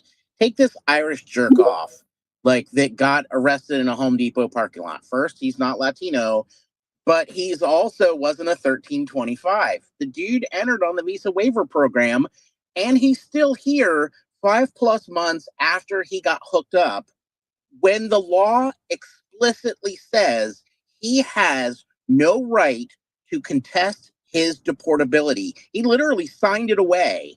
And he's like, well, I got an immigration judge gave me bond. Well, he should have never seen an immigration judge in the first place, because the regulation governing that program says you don't get to see one. And he's like, well, my wife filed a green card petition for me. That's cool, dude. You're still getting deported. You're going to be on the next Aer Lingus flight back to Ireland, and you can sort this out from there. Well, so that's the messaging that is getting back on the left, because I do have a daughter that has a bleeding heart. And that's the messaging that she tells me about this guy that had a green card that, they filed for his extension and they still sent him away. We're not doing our job. I don't know if it's messaging or if it's, I don't care. I don't even know if it's about messaging. I just want people to get stuff done. Go ahead, Ivana. Any of the Border Patrol agents in here could tell you that a work permit does not provide you status. All it does is provide you evidence that you've been approved to work lawfully in the United States. It doesn't say anything about your status. So the fact that he got a courtesy work permit because of his wife's filing changes nothing. The dude was still here illegally. What I wanted to add is that putting all together the last few comments and the Bovino effect, Greg Bovino was able to transmit to people through his language, through his actions, through his strategy, through everything. And the current operations, in my eyes, they look like they're asking permission to execute the law. They're going, I cannot hate any other phrase than a softer approach. I don't know what that means. I don't know if that's applicable to immigration law enforcement, but they're lacking confidence, they're lacking leadership, and that's the entire reason why the far left, especially foreign people, are getting microphones, are getting on protests, and indoctrinating everyone, because the approach is very soft. There's no leadership, there's no eagerness. So I think we need to get more serious in this and to show people that this is not a game, that this is a real law enforcement, and nobody has a word on this unless they're helping on it. Ivana brings up a great point. Let's talk about messaging for a moment, okay? So we knew when Trump got elected exactly what they were going to do, right? The whole Gestapo thing, which is all they know. It's like history ended at in the Nazi regime for these people. And we knew about the Broad Code. We knew about the paper thing. We knew all that was coming, and yet we still didn't prepare for it. And like Giovanna said so well, it's like we don't know how to answer it But the problem is that what did America see in Minnesota? America saw a stare down between Tampon Tim and Jackoff Jacob with Donald Trump, and they saw Trump blink, unfortunately. Regardless of how you can spin it, the bottom line is we had to put, and it might have been time to pull out, who knows, but the timing is suspect. After 2 people dying, all of a sudden now, it's imperative that we turn down the heat. So we saw a concession, we saw surrender, and because of it, Fry is on a tear now. Now he's going to Mamdani. Now he's going to all the sanctuary cities, and guess what? Now they're building a network across the country to fight ICE in their cities in the same apparently successful way Minnesota did it. So they set the standard. Their recruitment is off the charts. Their fundraising is off the charts. This is no longer a grassroots protest paid whatever. It is a full-on urban militia growing across the country. And it is right now, by all intents and purposes, what they call a soft civil war. And the worst is coming because every day they see the weakness of the administration apparently out there in not being able to quell disturbance, not being able to quell, or even the Insurrection Act, which, by the way, has been called for a lot less than what happened in Minnesota. And so because of the perception that it's weakened law enforcement across the country, because we have been perceived as being defeated by the ground militia, and now the left has folk heroes and we have memes. But didn't they end sanctuary city policies though? So the operation was successful. Hold on, Stevenson. You keep jumping in. Will you please put up your hand? There are people who are on my panel, are people who are on my list, and I appreciate you wanting to jump in, but I have questions for the audience before we move on further. So just bear with me. So allow me to interject in between if possible. Thank you very much. You're very quick on that trigger. Now, where did that message go? Okay. So it is, can someone tell me why the sponsors for the people who came in legally and had sponsors but defaulted on visas or overstays, why isn't the sponsor responsible for 10 years like they are supposed to be and not having to reimburse the taxpayers? Let me see. I had surgery today in case my question is incoherent. So can anyone answer that question for me? Then we can jump back over to you, Stevenson. Yeah, I can answer it, Sally. It's immigration enforcement all over the place. You can see it from 1225, which is mandatory detention of an asylee through the entire of this process. You can see 1260, 8 U.S.C. 1260, alien in distress. You can see it all over. They ignore laws. You have entire states and sections of this country that are ignoring laws. Here's a good one for you. Last year, LA was the hot spot for Greg Bovino. Stephen Miller, you can go back on my X page, I retweeted him, tweeted out that there were 0 successful prosecutions for 18 U.S.C. 111, which is assault, obstruction, or interference on a federal agent. So in the LA district, with all the crazy stuff that was going on there, we saw agents getting almost ran off the road, all sorts of stuff that if you did to a normal cop, it would not fly. They had 0 successful prosecutions of 18111. So it's pick and choose laws. We're in pick and choose. You have an entire section of the country that is in open insurrection. It's now state-sponsored insurrection. It's no longer grassroots. Go ahead and jump in, Joel, and then we'll go over to Aaron, and we'll go to Hart. We'll go back over to Stevenson. That's absolutely correct. We're just not enforcing any of the laws that are in the books.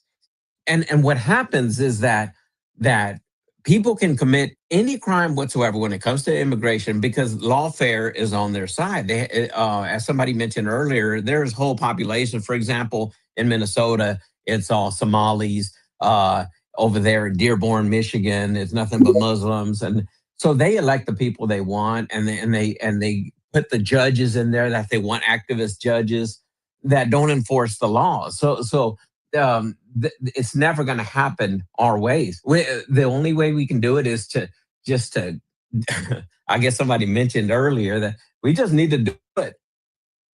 Apologize later. All right, ask for forgiveness. I like that philosophy. Go ahead, Aaron. Yeah, we like to call that putting points on the scoreboard that can't be taken off.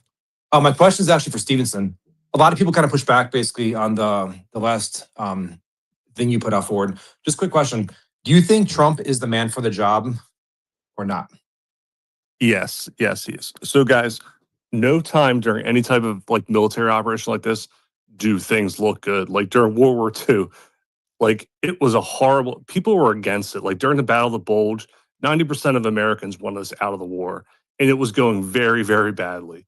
But in 3 years, 8 months, and 26 days, we killed over 4.5 million people. Arrived in Berlin and arrived in Tokyo. So it's going to be very, very difficult, but it's normal human reactions. But you have to stay positive. You can't black pill, and you have to be a happy warrior because there is no other choice. You can be critical, give advice, but to be black pilled and become demoralized in your own homeland, you're just a coward. What is your Am I black pilled? Do you know? What Am is I your black pilled in your opinion? No, I'm not. No, I'm not. I'm just saying in what is general. your no? What? Hold on. What is your definition of black pill? Because people throw this term around all the time, and I'm just like, if I give pushback, if I don't like what someone's doing, I'm getting called a black pillar. So please define to me what a black pillar is in your eyes. So just being critical without being able to offer, like proper assessment of like the situation. And I don't think anyone's ever been in this situation in human history. No, like this is the largest migration of human beings in the history of the world, and they were placed into our country. There is no perfect way to deal with it. And President Trump is the guy in office, and he's the only person who could deal with it. And unfortunately, this is our, battle, and it's happening in our homeland. I wish it would be nice if it was happening across the seas like other wars, but our war is here. It shows us. Go ahead, Darren. You can have a back and forth with him. What's your background, sir, in the U.S. immigration enterprise? My background? Yeah. What do you mean? Have you worked in Border Patrol, No, USCIS, no, ICE, no. any elements as a professor? Okay, so would you acknowledge this is kind of maybe not the territory that you have that background in? No, it's not. That's about it. Thanks, guys. Yeah, so I don't know if people are aware of this. The people that I have on this stage are either border agents, ex-border agents, DHS, people who are actually on the ground that they're speaking from experience and their know-how. So I just want to make sure that you guys know that. So make sure you are following them. So when you're getting pushback from these people, there's a reason, because they know what can be done and what cannot be done. And at some point, we can get to this is the operations at large, and then getting on to Bovino's removal as commander. So is there any operations currently at large? We'll go to Hernando, we'll go to Hart, and then we'll go to Blue Ninja. Thank you, Sally. Well, I'm enjoying this space. As you know, you're not going to get this information anywhere, including even like InfoWars or News Nation or any other conservative network. So I appreciate everyone who's on here, giving everyone their professional opinion on what's happening with Bovino, and that's the topic, Bovino. And I just wanted to go back to a couple of things because I like data, and I'm a data guy. So in terms of the asylums, only 15% of illegal aliens have applied for asylum. Only 15%. That's why you only have about 4 million asylum cases on the rolls. So keep that in mind. But continue with this here discussion here. I'm enjoying it very much. Thank you, Sally. You're doing a great job. I appreciate that, Hernando. Let's see. I said I was going to go down to Hart and then over to Blue Ninja. Go ahead, Hart. Thanks, Allie. So I agree with one way, but the answer to the question you posed was lack of enforcement. We don't go after the money that those sponsors you asked about owe us just because we haven't done it in probably 30 or more years. It's just like the financial penalties for willful failure to depart. There's been all this talk about, people with outstanding deportation orders. Well, failing to leave is a crime, and you can actually get a criminal arrest warrant for it. But ICE doesn't want to talk about that, and the administration doesn't want to talk about that. Well, the same thing. There's a fine of up to $900, almost $1,000 a day for every day that you don't depart the United States. And the administration is sort of levying those penalties, but then not collecting on them, and did the same thing the last administration. It would, fine people, several $1 million, and then they would cry about it and go on the news, and the administration would go, okay, never mind. Well, so the same thing for the sponsors. They're taking government cheese, like their patrons are taking government cheese, and the government isn't going back and saying, well, somebody's going to pay for it. That's the answer to your question. It's horrible. It's like they're not enforcing any of the laws at any point in the process or along any steps. It's just ridiculous. And the thing about it is that right now, one of the biggest problems we have is that culturally, throughout DHS, all the way down to Border Patrol and ICE, we have lost our nerve to go arrest visa overstays. We see it as a soft issue, not a big deal if these guys stay forever or not. Domiciled illegal aliens that have, got businesses and all this stuff going on. It's like we have lost our nerve for that. And honestly, within these agencies, we have, a very, very, very active effort to hinder operations from the inside out, like I mentioned before. But I want to speak real quick about Trump being the right man for the job. Like I said, since Eisenhower, since Teddy Roosevelt, we have not had a president who is as enforcement minded as this guy is wanting it. But that's one thing, okay? It's okay to want. Whether you get it or not, it's a whole different thing. But honestly, he doesn't have the right people in the right places to accomplish just the way it needs to be done. We need a clean sweep. We need a complete overhaul, no baggage, no anything. Just come in, look at the job for what it is. Like, for instance, maybe a retired Colonel Douglas McGregor. That guy would know how to put all the pieces in place. He sees exactly what's going on from behind the scenes in every aspect. So I would like to see just somebody come in with no attachments, no cronyism, no institutional experience. Just come in and say, let's clean this thing up. Sounds like it would be good to get somebody who wouldn't be worried about a stain on their record. Not to say someone whose career is already over, they're on the way out, but if you've got a young guy who's trying to build his career, he might not want to act in such a way that could, damn him in the future. And Bovino didn't give I don't know how much bad language you could use whatever words you feel like using. Went out there and sacrificed it all. Retirement, and he still may end up losing it if the Democrats get their way and the next Nuremberg administration comes in. I'm telling you what, they're going to rake him. They're going to rake him through the coals and rape everybody that's involved in this situation. But he was willing to sacrifice, and that's what America saw. See, whether we could talk the tactics, we can talk about everything else like that, but America saw this salty SOB out of one of the smallest sectors in the country come out and lead the charge for the kind of enforcement America voted for.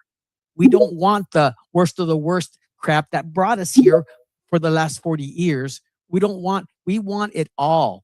And we saw that perhaps for a small fraction, if we've been able to multiply it across the board, and with the support of Tom Homan standing in front, with the support of CBP commissioner, all together, we could have gotten that, gotten it done, get the administrative stuff done so we can eliminate the employment, right? Get that huge chunk out of there. Also with winning the hearts and minds of the people by seeing that we're out there and we're serious about enforcement at every level. And that would send a message to the world saying, guys, you can try. And even if you get past the Border Patrol, you're not going to find a place to rest your feet in this country. We're going to jump down to Joel next because he is part of our panel, and then we'll go through the rest of the hands. Go ahead, Joel. Yeah, the Bible talks about there'd be a time where right would be called wrong and wrong would be called right. And that's kind of where we're at now, when the law means nothing to these people. And that's what Bovino was trying to do, is enforce the law. He was not doing anything rogue. He was just simply enforcing the law. Now, take, for instance, just so your listeners can understand what is going on out there. Garcia Abrego is that scumbag that beat his wife, and he was a gangbanger and was trafficking people while in this country under supposed refugee status. Well, see, that guy, all the media and all the talking heads on the left went out there and said, well, he's not, this is a constitutional crisis because he's not being served due process. When indeed he was on several occasions when he walked in through the border and was encountered. He was given due process. In fact, when he was released, he has to sign this paper where it says you're not to commit any crimes. You're not to do this, this, and that. You're to report. He didn't. So he was ordered by a judge, deported in absentia because he didn't even show up. So that was his first time. And I don't know how it happened, Gil, or anybody who understands this, but yet he got a second deportation. That is unheard of, folks. Y'all got to understand that when an immigration judge orders you deported, there is no further due process. So remember, let me recap real quick. When he came in, he was served due process. When he was ordered deported the first time, that was his second due process. A record third time he was served due process.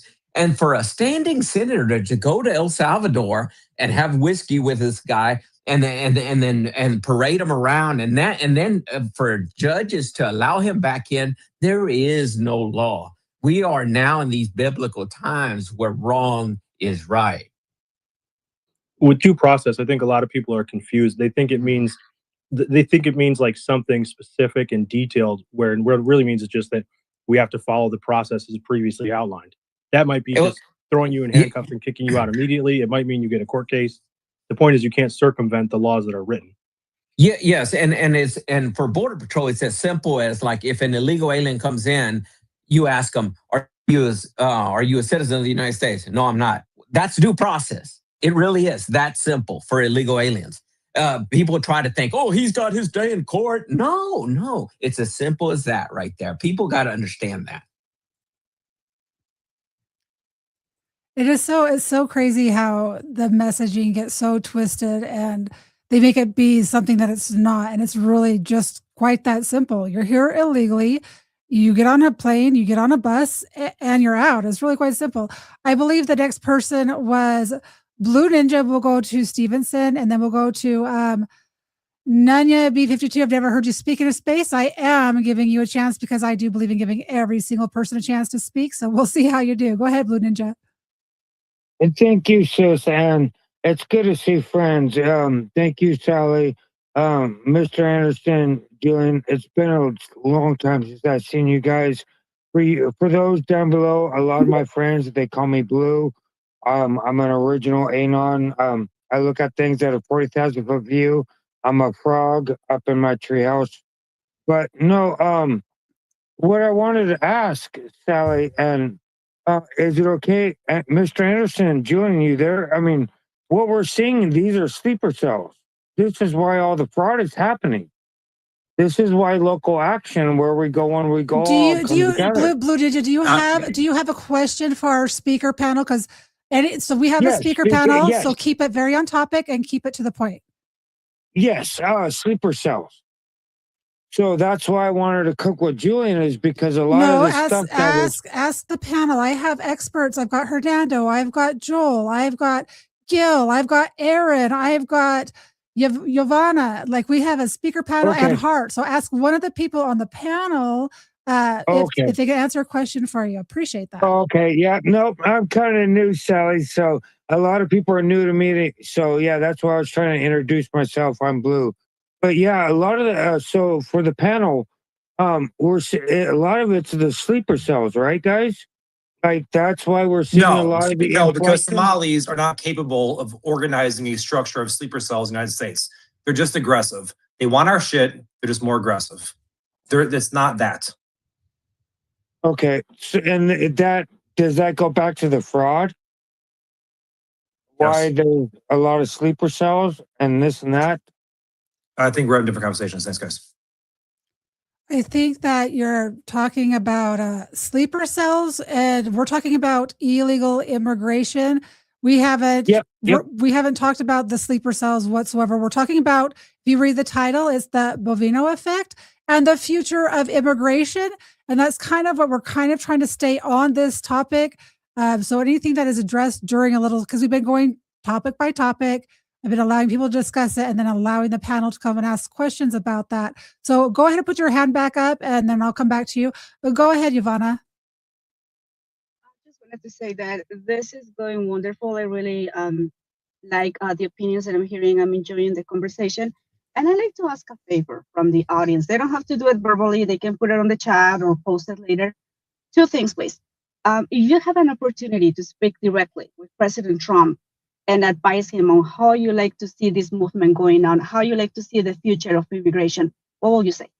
Even if it's 2-3 words, or if you want to write an entire paragraph, go for it. But it will be great if you can take the opportunity to express yourself as a citizen, as a taxpayer. What would you like to see? And the other one, if you could send a message to Commander Bovino, thanking him for his service and asking him to come back, what will you say? If you don't mind, please put it on the chat, post it later, comment between each other. It will be great to see those comments. Before you go, so has Bovino's position changed since I last knew? Did he get repositioned in California, or has he stepped down completely? As of right now, Sally, he is on personal leave. And he has taken an indefinite amount of personal leave to spend time with his family, understandably, because he's been away for so long. And so that's where he's at right now. There has been no decision made whatsoever on his future status or what his future position will be whatsoever. Now, this is not him speculating. This is me speculating that I believe that because of the fact that he did become such a powerful image in America for immigration enforcement the way we voted for, that I don't believe that they can't risk having them come back and work public enforcement again, because of obviously going into the midterms, we can't seem to handle the heat from the left. We can't seem to handle the protesting and insurrections and in places where he's going, and we're not willing to provide the security. I mean, I just heard that Tom Homan said, "Oh, we're now sending security teams to Minnesota to watch our ICE agents." And I'm thinking, what? Now you're doing that?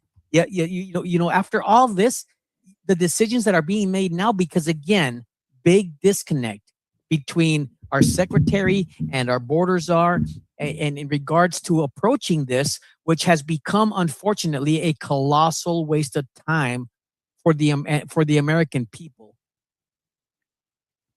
You make some really, really good points. I didn't really know who he was until they were asking him to step down and to leave.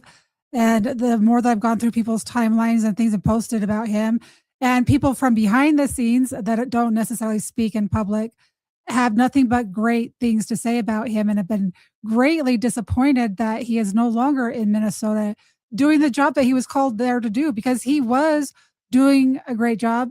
And I'll just give my opinion. I see it as them allowing these radical, I'm not saying Democrats, I'm saying radical leftists, DSA, PSL, Antifa, queer Marxists. That is who I see, that they organized, they made a bunch of stink, and them pulling out like that, to me, showed them that they can organize and that they can win. And that I could be wrong on my assessment, but that's what I see. And I don't want them to have any more power. That just gave that community a way to crowdsource for them to go and raise money and to continue doing what they're doing. Like, yeah, we won. Please send us some more money, right? Let's get some more of these DSA people elected. Let's get more Mandamis. Let's get more AOCs and Ilhan Omars, because it's not just in Minnesota that they're pushing this party and this agenda, and they're using the grassroots mutual aid funding to accomplish this. And people are like, oh, but it's Soros funded.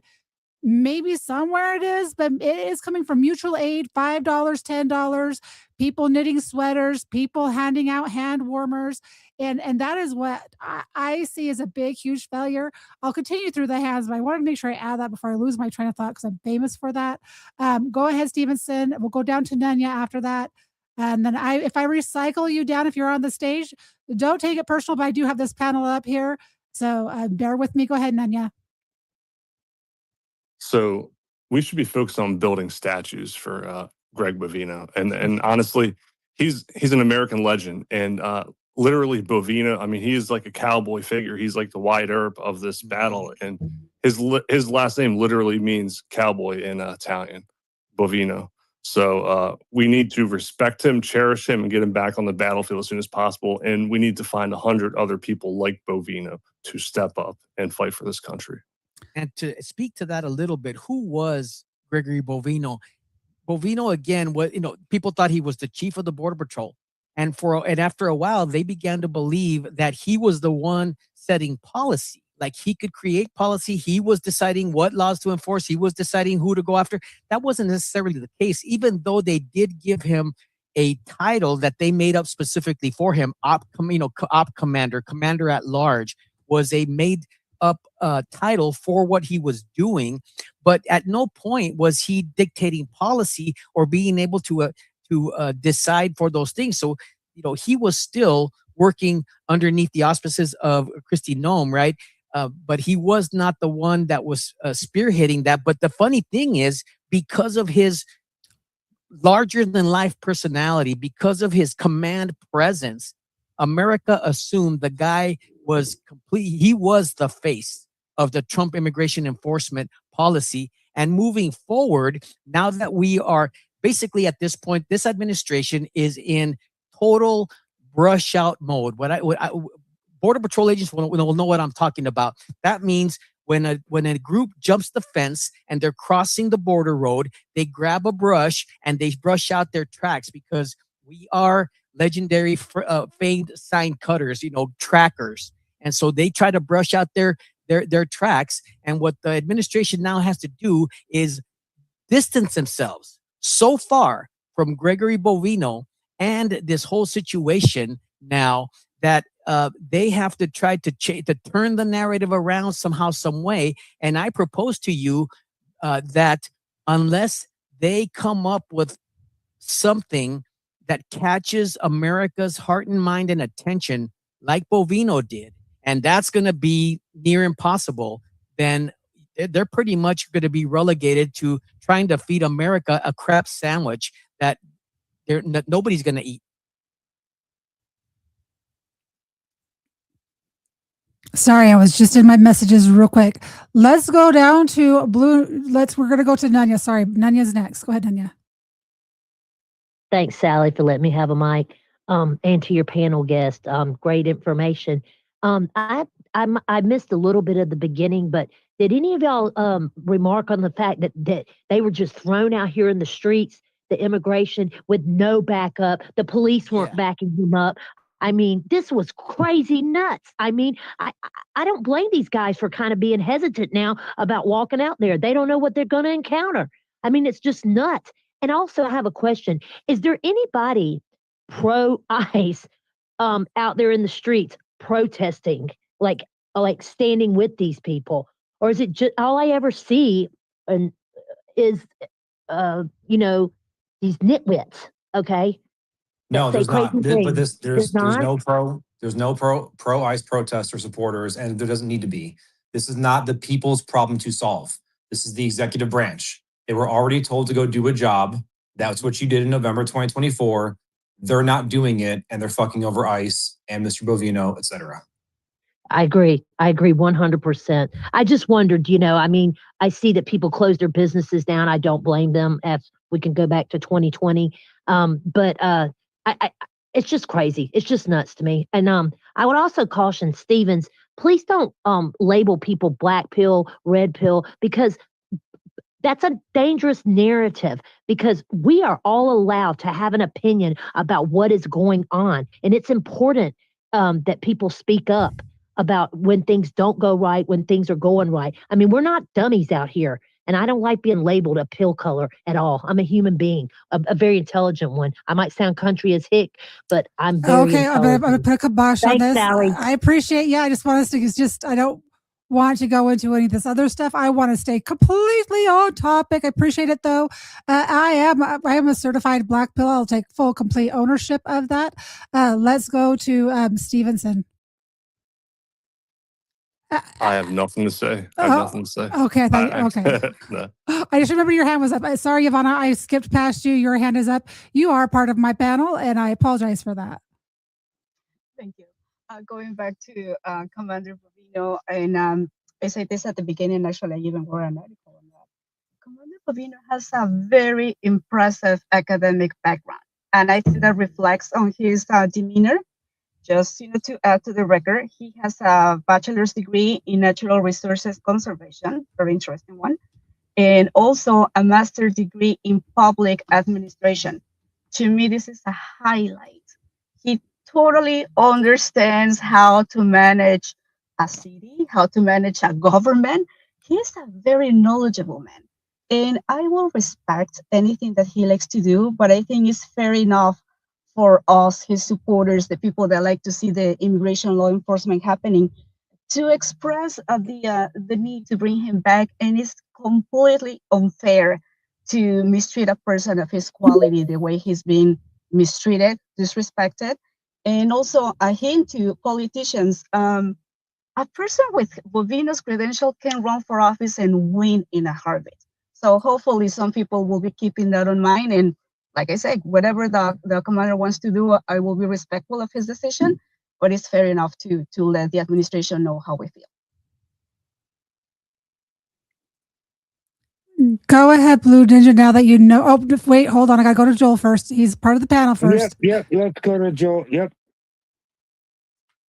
No, I just want to say that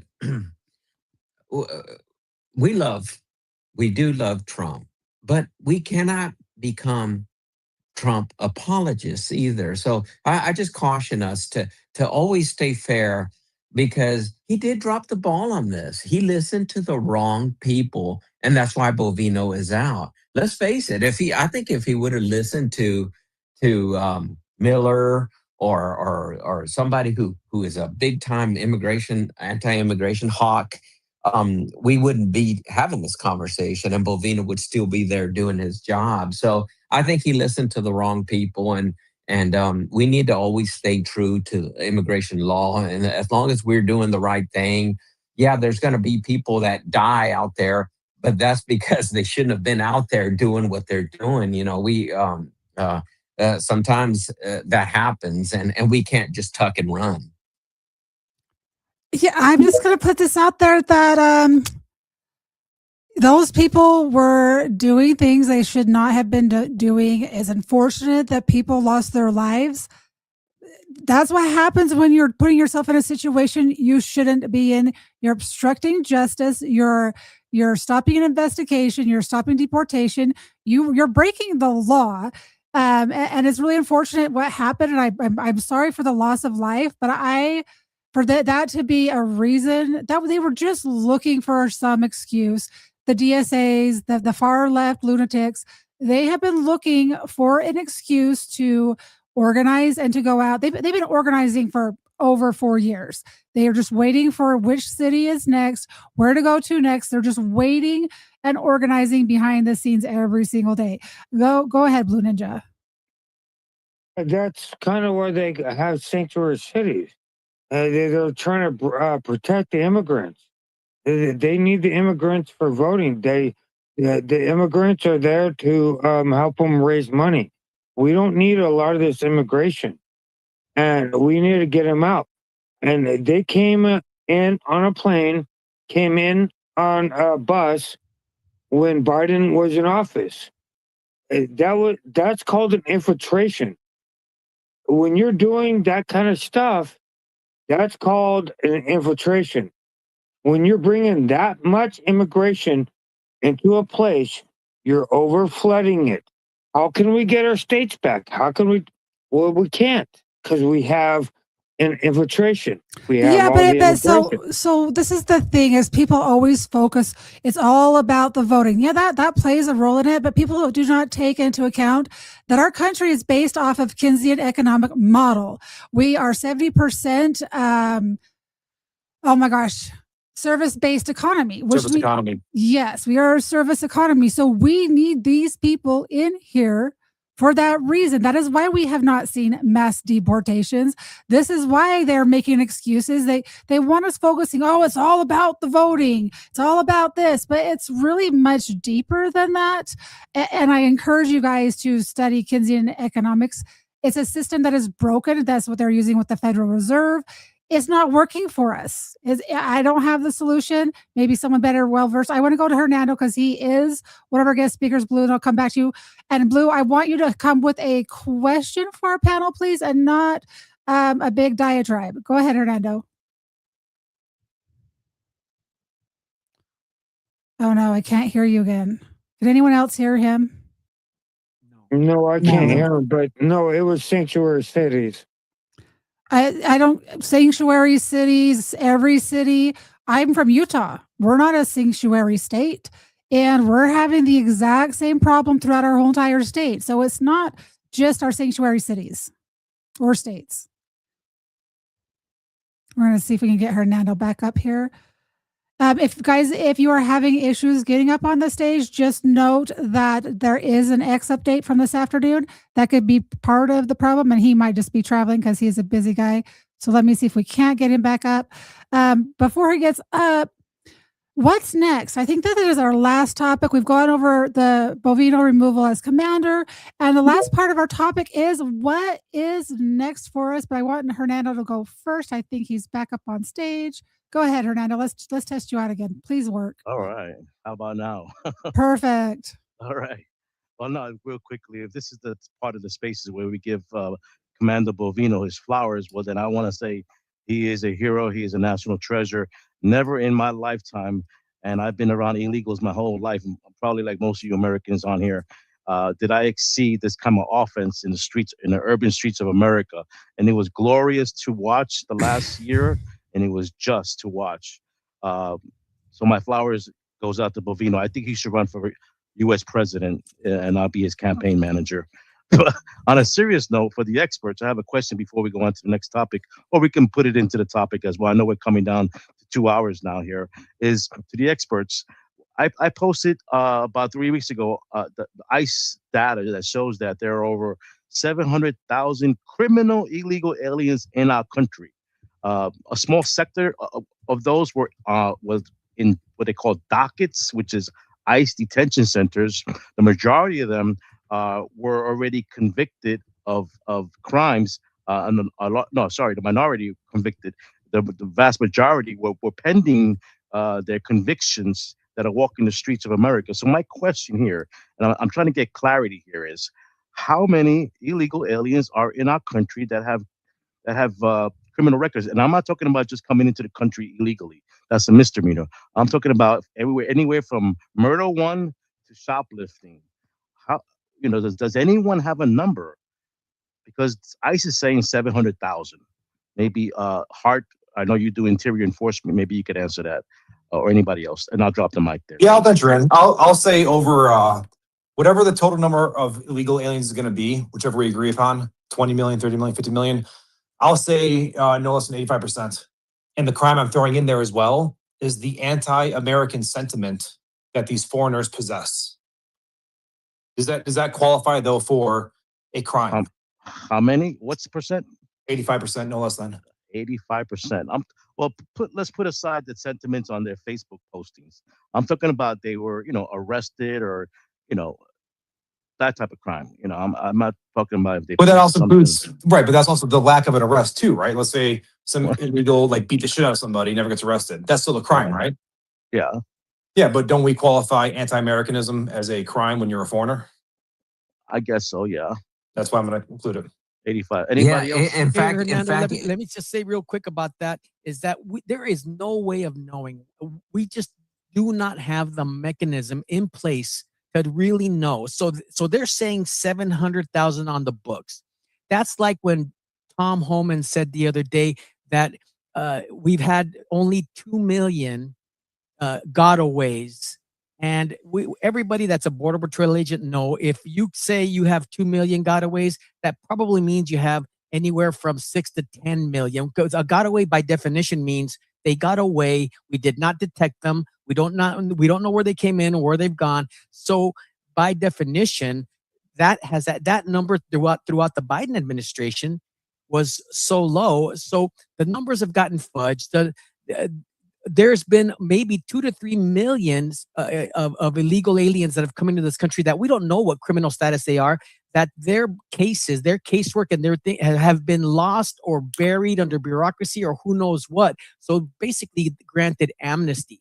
So the bottom line truth is we simply do not know, and we don't have a mechanism to really be able to put. Now, I'm saying the 50 million mark easily, because there may have been already, they've said 12 million for now. How many decades have we heard the 12 million mark? I definitely At believe least 3 at this point, Gil. yes, minimally. So let's just say they're in the country already, maybe 20 million, 25 million.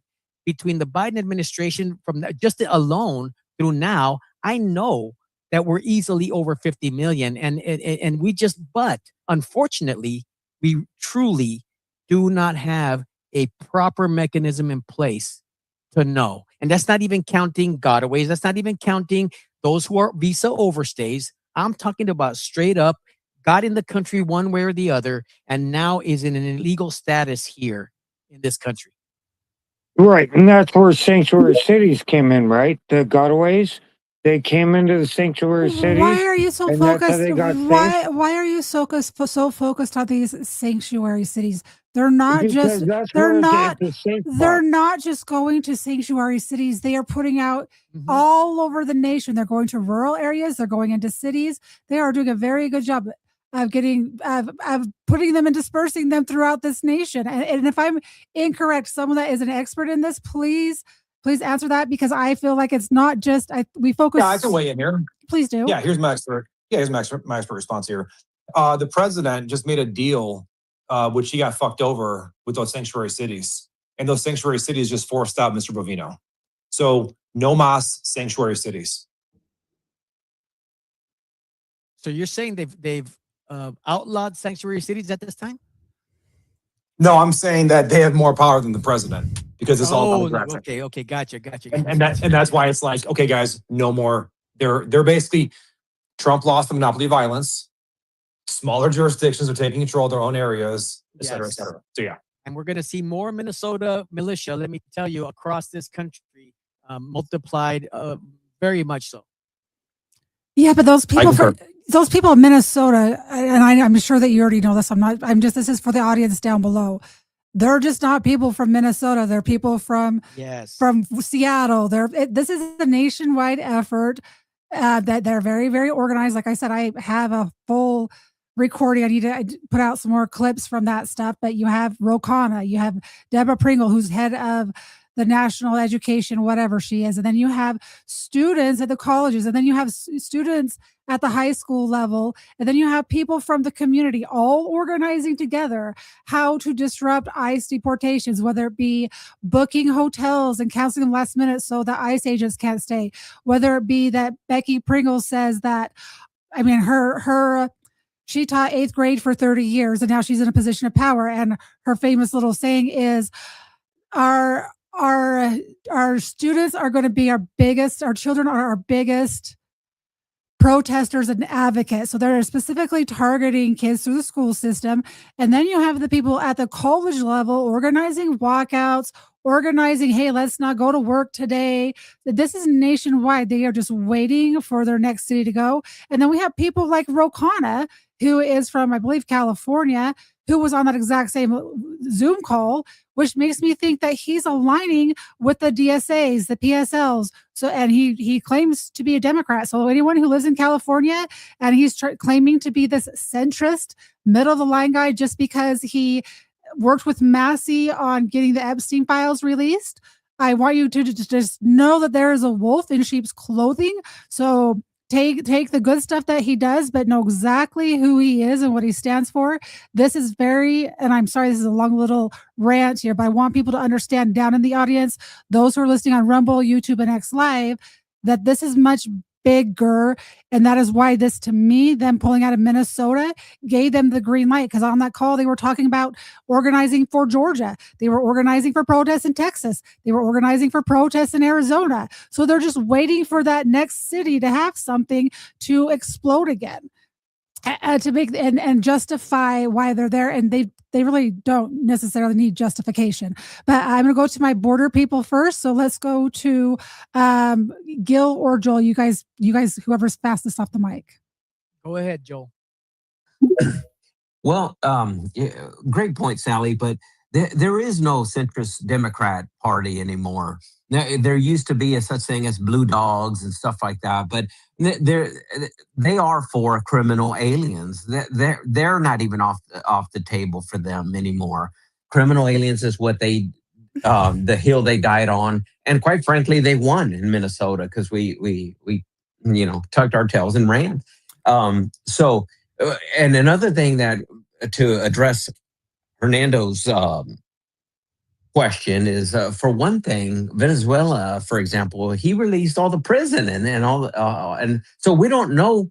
He cleared up all their criminal records. So yeah, like Gil said, there's no way of truly knowing.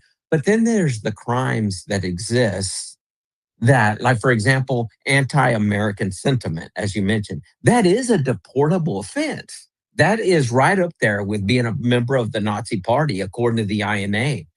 And then I don't know if Gene is still with us from North Carolina.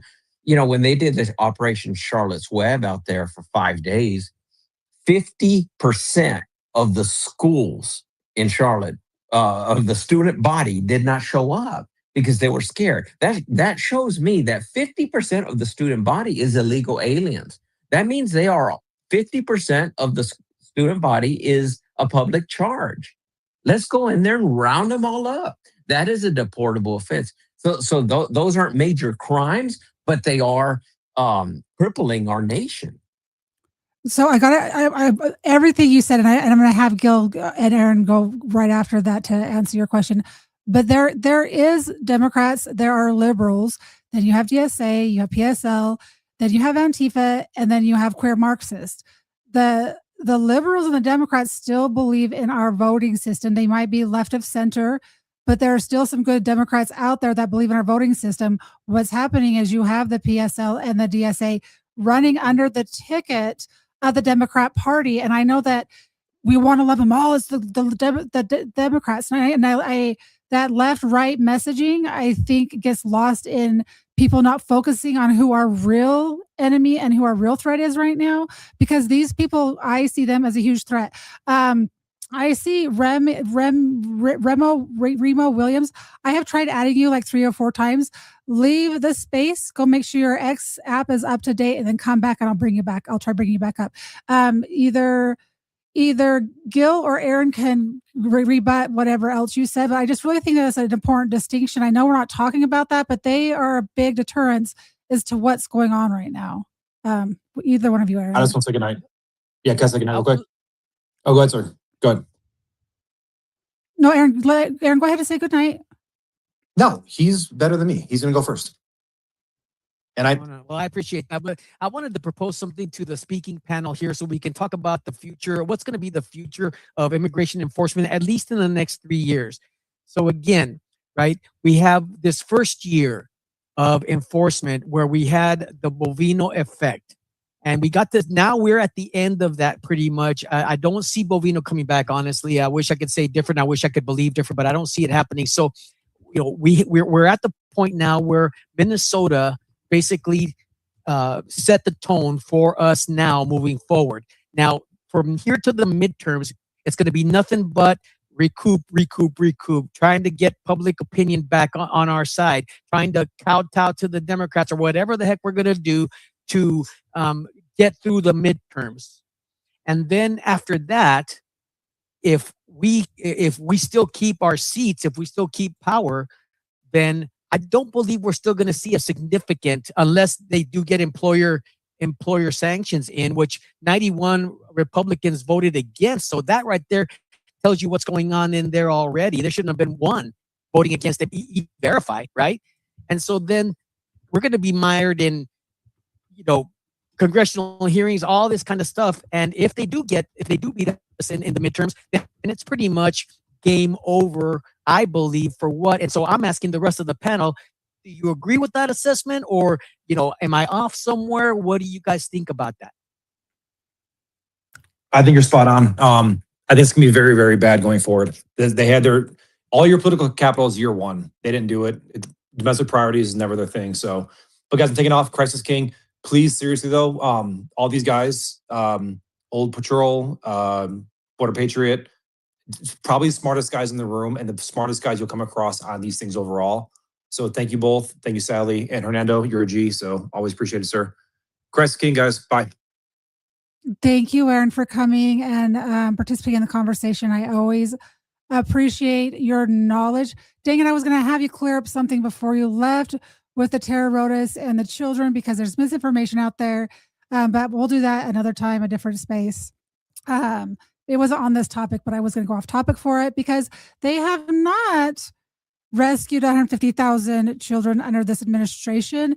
And I don't know if it was Fox News that twisted that or somehow there was miscommunication, but that is not accurate. And I wanted to clear that up because it is important that when we're cheerleading Trump, rah, rah, rah, but he's rescued 150,000 migrant children. It's false. And I think the truth matters. So go ahead. Let's go to Nathan.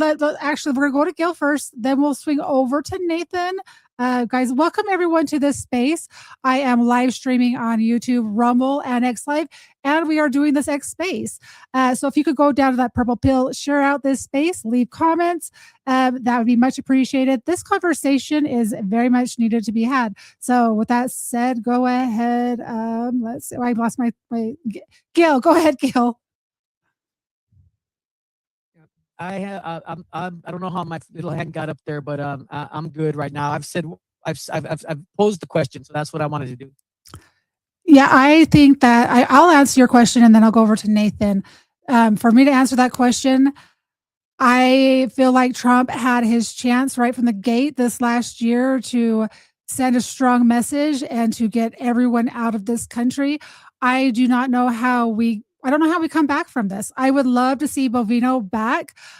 His men respected him. People who were on the ground that were, call them on the ground, news broadcasters, YouTubers, live streamers, they respected him. And in their contacts with Border Patrol agents had nothing but respect for him. And having him gone is a huge demoralization to them. And I know that the goal is to demoralize America.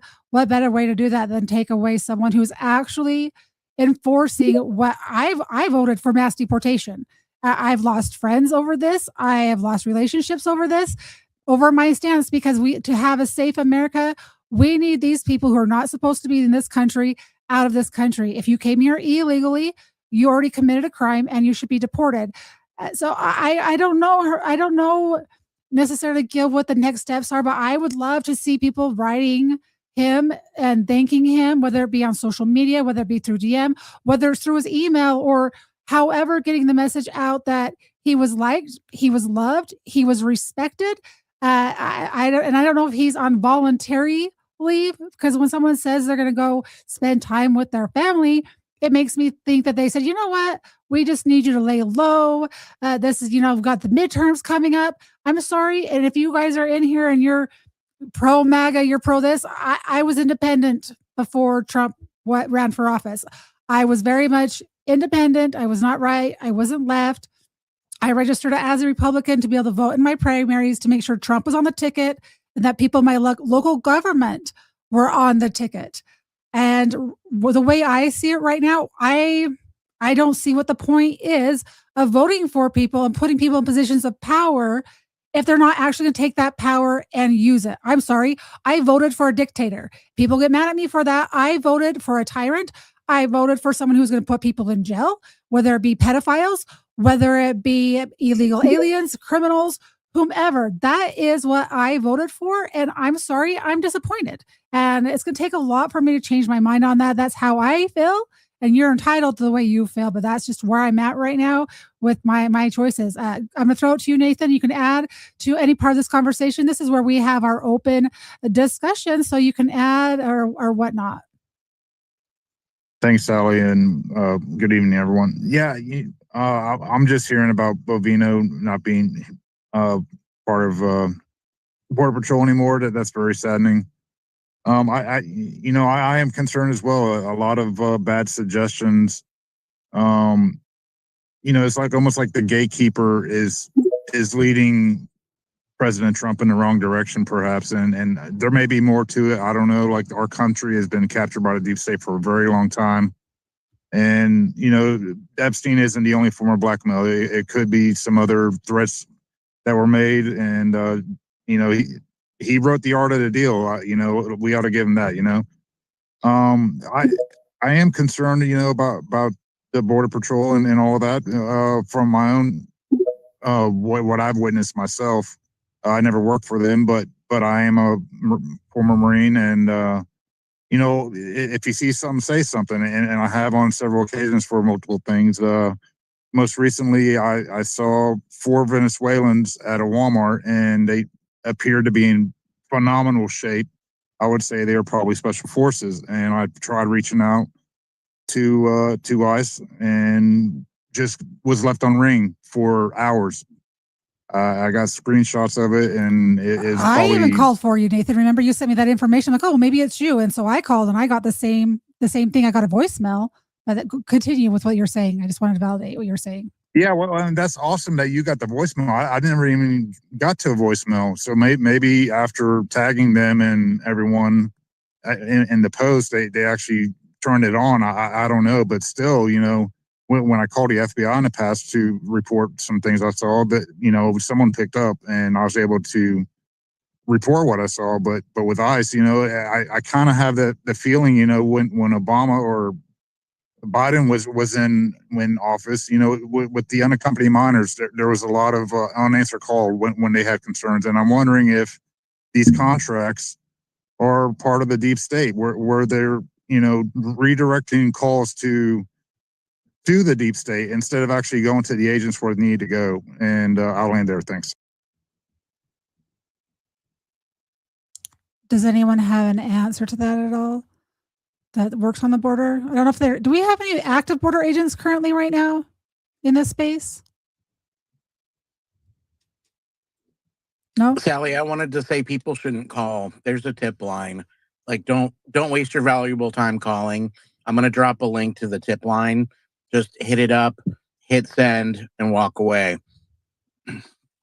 But like because with the I've dealt with the VA for decades, and sometimes it doesn't even get anywhere. And I, after hearing about the unaccompanied minors and how deep the infiltration has gotten into our country, it's more the peace of mind actually speaking to someone than hitting send and not getting a reply, and it's just sitting there, and you're like, oh my God, like these are potential terrorists, they look to be in phenomenal shape. Like if I needed to, I probably could have took on 2, but not 4 or maybe even more. No, I can appreciate that, but I mean, the whole thing is that if you send it instead of waiting to talk to somebody on the phone, yeah, you don't get the same satisfaction of a response from a human being, but you also don't have to deal with it ringing and no one picking up or getting voicemail. And the written tips that get submitted are actually more actionable, because if you say, hey, I saw 5 really ripped Venezuelans at my local Walmart, and somebody else says, hey, I saw 5, weird looking Venezuelans that were all hanging out in front of a gun store, those sorts of things then start adding up. They start becoming more actionable because you can pull all of the different data points together. So I understand what you're saying. Real quick, Gil does need to be leaving, so I just wanted him to get a chance to say goodbye to us, and I do want to thank you for coming and sharing all of your knowledge. I got to know Gregory Bovino a little bit better tonight. Like I said, I've only known him through posts and from other people, so thank you for that. Do you have any last words for the space? Well, I would just like to say that, again, thank you to Hernando for reaching out to you to have this momentous and amazing conversation that we had tonight. I thank everybody that participated and added so much of their experience and knowledge to it. Thank you for confirming a lot of things. Thank you for educating me. And let's do this again soon, because there's so much more to talk about. I am happy to do a weekly space, a bi-weekly space or monthly space, put it on my calendar. Monday nights work fantastic for me. If it doesn't work for other people, we can figure out another night, but I am happy to facilitate this. Next time I will not create the space link until 5-10 minutes before the space starts. I'll just put a post out there where I'll put the space link below so people can bookmark it. They know right where to find the link, because it seems like every time I schedule a space, they crash every single time right from the get-go. Yeah, well, God bless, Godspeed, guys, and keep doing the work, man. We got to keep getting the word out there and keep educating, because we got a fight ahead of us. So take care and God bless. Thank you again for joining. Let's go to John was next, and then we have Remy, and then we'll go over to Rigo. Hi, Sally. Yeah, no, I just want to add my thoughts on it. I believe in the First Amendment, so if it fucks people, so if people disagree, just say you disagree, okay? Don't get mad. Okay? So Trump and the Epstein, there is a connection, and no, I want to start with Bovino. I guess he's out of here, right? So I'm cool. No, so let's go real quick. So let's go read the title of the space real quick. The Bovino effect and the future of immigration. That is the topic of the night. We're not going on to the Epstein. Okay. Go ahead. Do you have Do you want to interrupt again? So no, go ahead. Sorry, there was just a little lag there.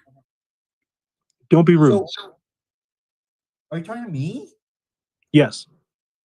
Okay, Bovino and Trump are connected, but it's actually not just, it's many ways, more ways than one. Okay, what it is, it's a tragedy that was. But real quick, are you speaking on a headset, a Bluetooth, or some device like that? No. Are you speaking on a PC? Yes. Okay, because your audio is really terrible, so I don't know if you're able to join from your phone. That does create like a 10-second lag time. So I don't know if is that something that you're capable of doing? Is it better now? That's a little better, yes, because I am live streaming to other platforms, and so the audio is very important. Continue. Okay. So basically, so obviously Bovino and Trump are connected. Okay, I'm like connected somewhere. They know each other, etc. But it's actually in more ways than one. There's another unobvious connection. Okay, what it is it's tragedy that's exploited. Okay. You keep going in and out audio wise, so I don't know if you're moving away from the mic on your PC, but I need you to speak up louder. I can barely hear you. I'll stop. I think someone's doing that. Someone's what? I'll stop. Okay. Well, thank you for coming up and grabbing a microphone. I appreciate you. We'll go to the next hand. We have Remy. Thank you. Oh, no, we're going to go to Yvonne because Yvonne is on our speaker panel. Go ahead, Yvonne, and then we'll go to Remy. Thank you, Sally. Again, this is a great conversation, and I truly support the idea of continuing spaces. The subject is so broad that one space will not be enough, and also there's too many ramifications that we can go deeply into those. Just one comment that I want to throw out there. I can speak on the operation in Chicago, Midway Blitz. It was a success. Commander Bovino was able to do a lot with very limited resources. And when I mean resources, especially safety, there was no one backing them up. There was a lot of gang activity against them. They were so close to be the topic of a tragedy. And he was able to avoid all those incidents. He ended up in court because of people not liking whatever he was doing. But the point that I like to make here, besides the success of the operations, there is a lot of infiltration from other countries, and I'm specifically speaking about Mexico. It's no Somalia, it's no the Congo, it's Mexico next door. Chicago is full of Mexican people in office positions. Who knows what's behind that? There's a lot of ugly things behind the scenes. And that connects to the immigration law enforcement, because one of the worst attacks that Border Patrol had in Chicago was the day they apprehended a cartel member. And we can more talk more about this in another space, but I just wanted to throw the idea there to leave it pending. And again, this is a great conversation and probably deserves some more time.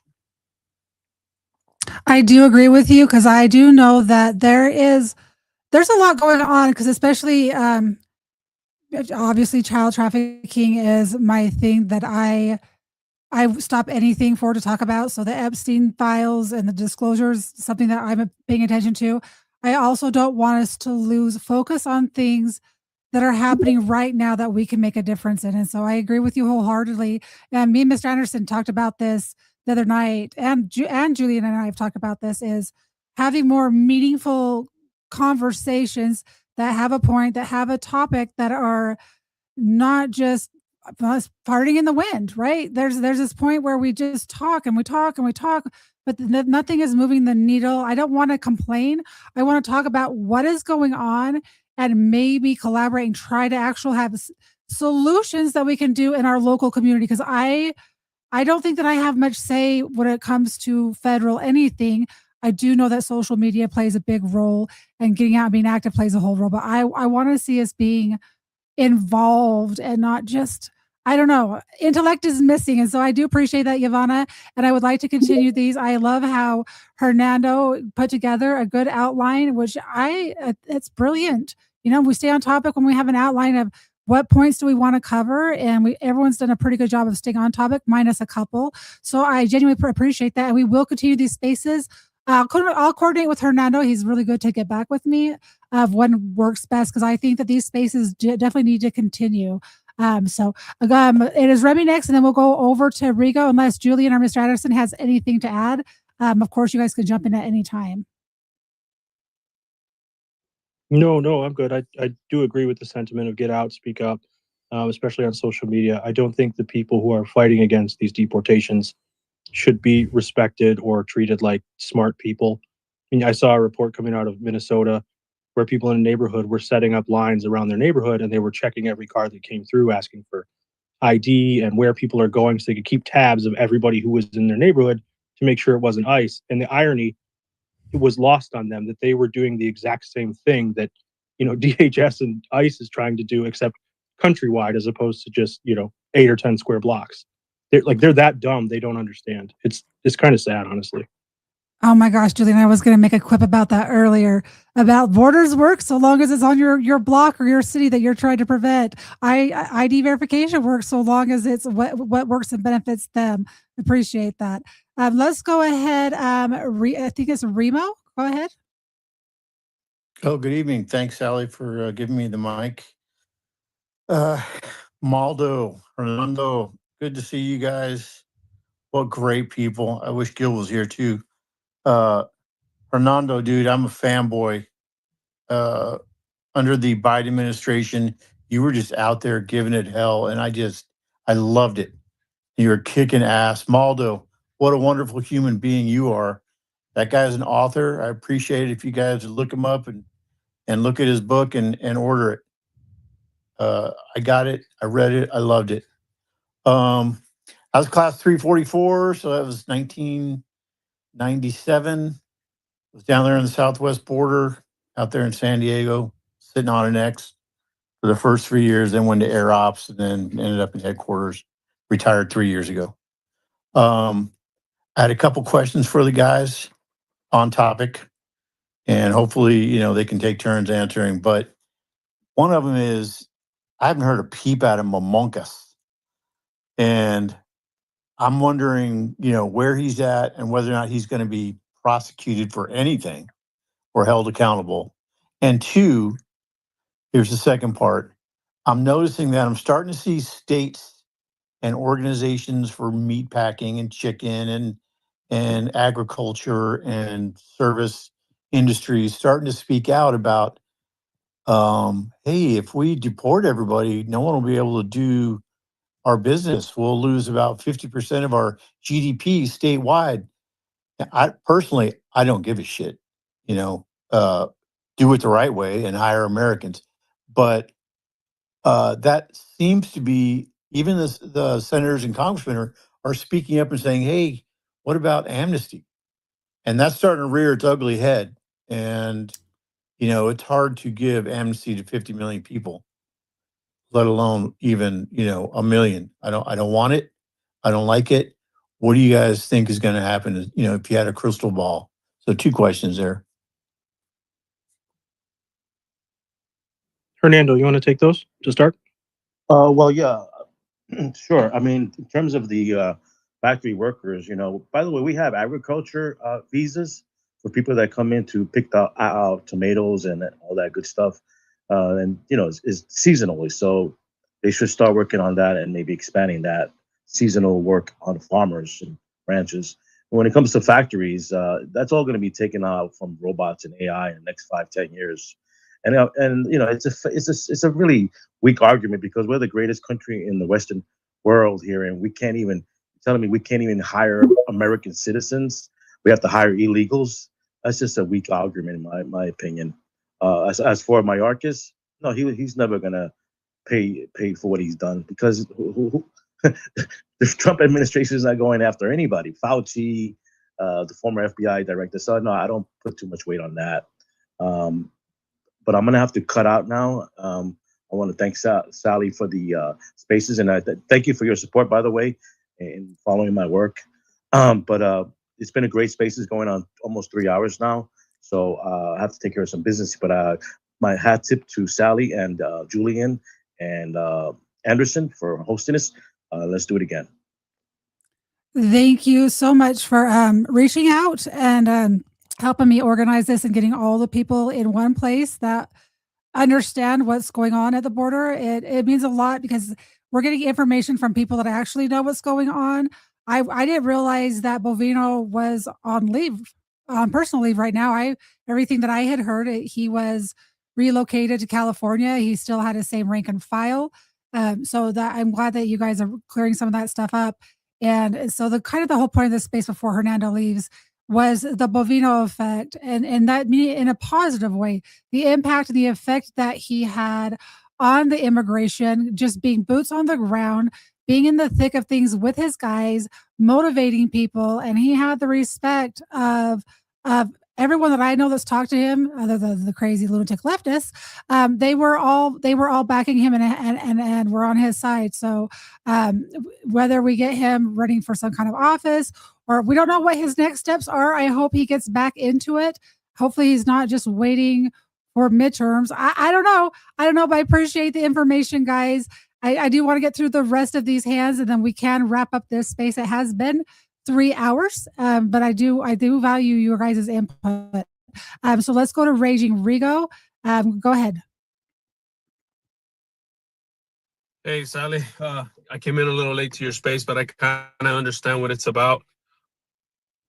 I kind of understand some of the topics that you might have covered. I'm going to go back and listen to subjects that you were on, but I want to say this. The optics were always wrong. Bobino, I don't know who gave him his marching orders. The optics were wrong. There was a better way to go about this, to not get thrown out there this way, the way he was thrown out there. It's almost like they hung him out to dry. And again, I want to echo something somebody said. I don't know who's advising Trump, but there was a better way to go about this. You could have searched records. You could have done something. You could have gone to the jail, stationed agents outside, even if they didn't want to help. There was a better way to do this. Now, you could thumbs down all you want, but that's the facts. The fact that the optics were bad on this and that the left weaponized it, as soon as they saw it, they started with their junk, with their jacked up comments about militarized and all that good stuff. They started on it like, dude, they knew what they were doing. And we ran right into that. We ran right into that. As much as you want to, look, there's surgical ways to get things done. And then there's the crass way to get things done. If you want to get through a wall, you could either find a good way to get through the wall, or you could crash your car into it and it's going to be bad optics. Do I agree how the way it was handled and everything? No, I don't. I think we should have gone strictly after criminals in the jails. We should have started looking for that first before we started going the way we did with stops and all this. And we gave the left the ammunition to actually come against us with the bad optics. And they did well. They blew it up. So I need right? I need to pause you just real quick because we actually covered this at the very first of this space. You know, the history of all of this stuff, and that is where we're getting misinformation.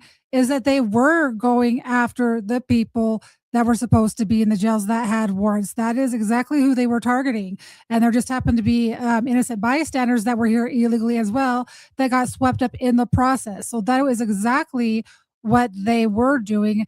And that was a whole entire deal that they did with Trump, that they said, if you will allow us to go and get people from the jails, like you're supposed to allow us to do, then we will remove ourselves from your city. And that was kind of the deal that they made. So that stuff was covered in great detail the first of this space. And so there's been messaging on both sides that are not accurate. So I do encourage you to go back and listen from the beginning, because these people spoke very eloquently with facts. So I'll let you finish what you're saying, but I just wanted to bring that to your attention. Sounds good, Sally. I'll come back and we'll listen to the beginning of that space and see what was said. But again, the optics, the messaging, we were going after the criminals, but the way our optics it's just wrong. It was wrong. And if we don't want to place blame on somebody just because, oh, we can't say that he was wrong. We can't say she was wrong. Listen, okay? We could have done it better. We have to actually look. Bovino was doing an okay job, but the way it was, the optics of this were that you can't say that they were right.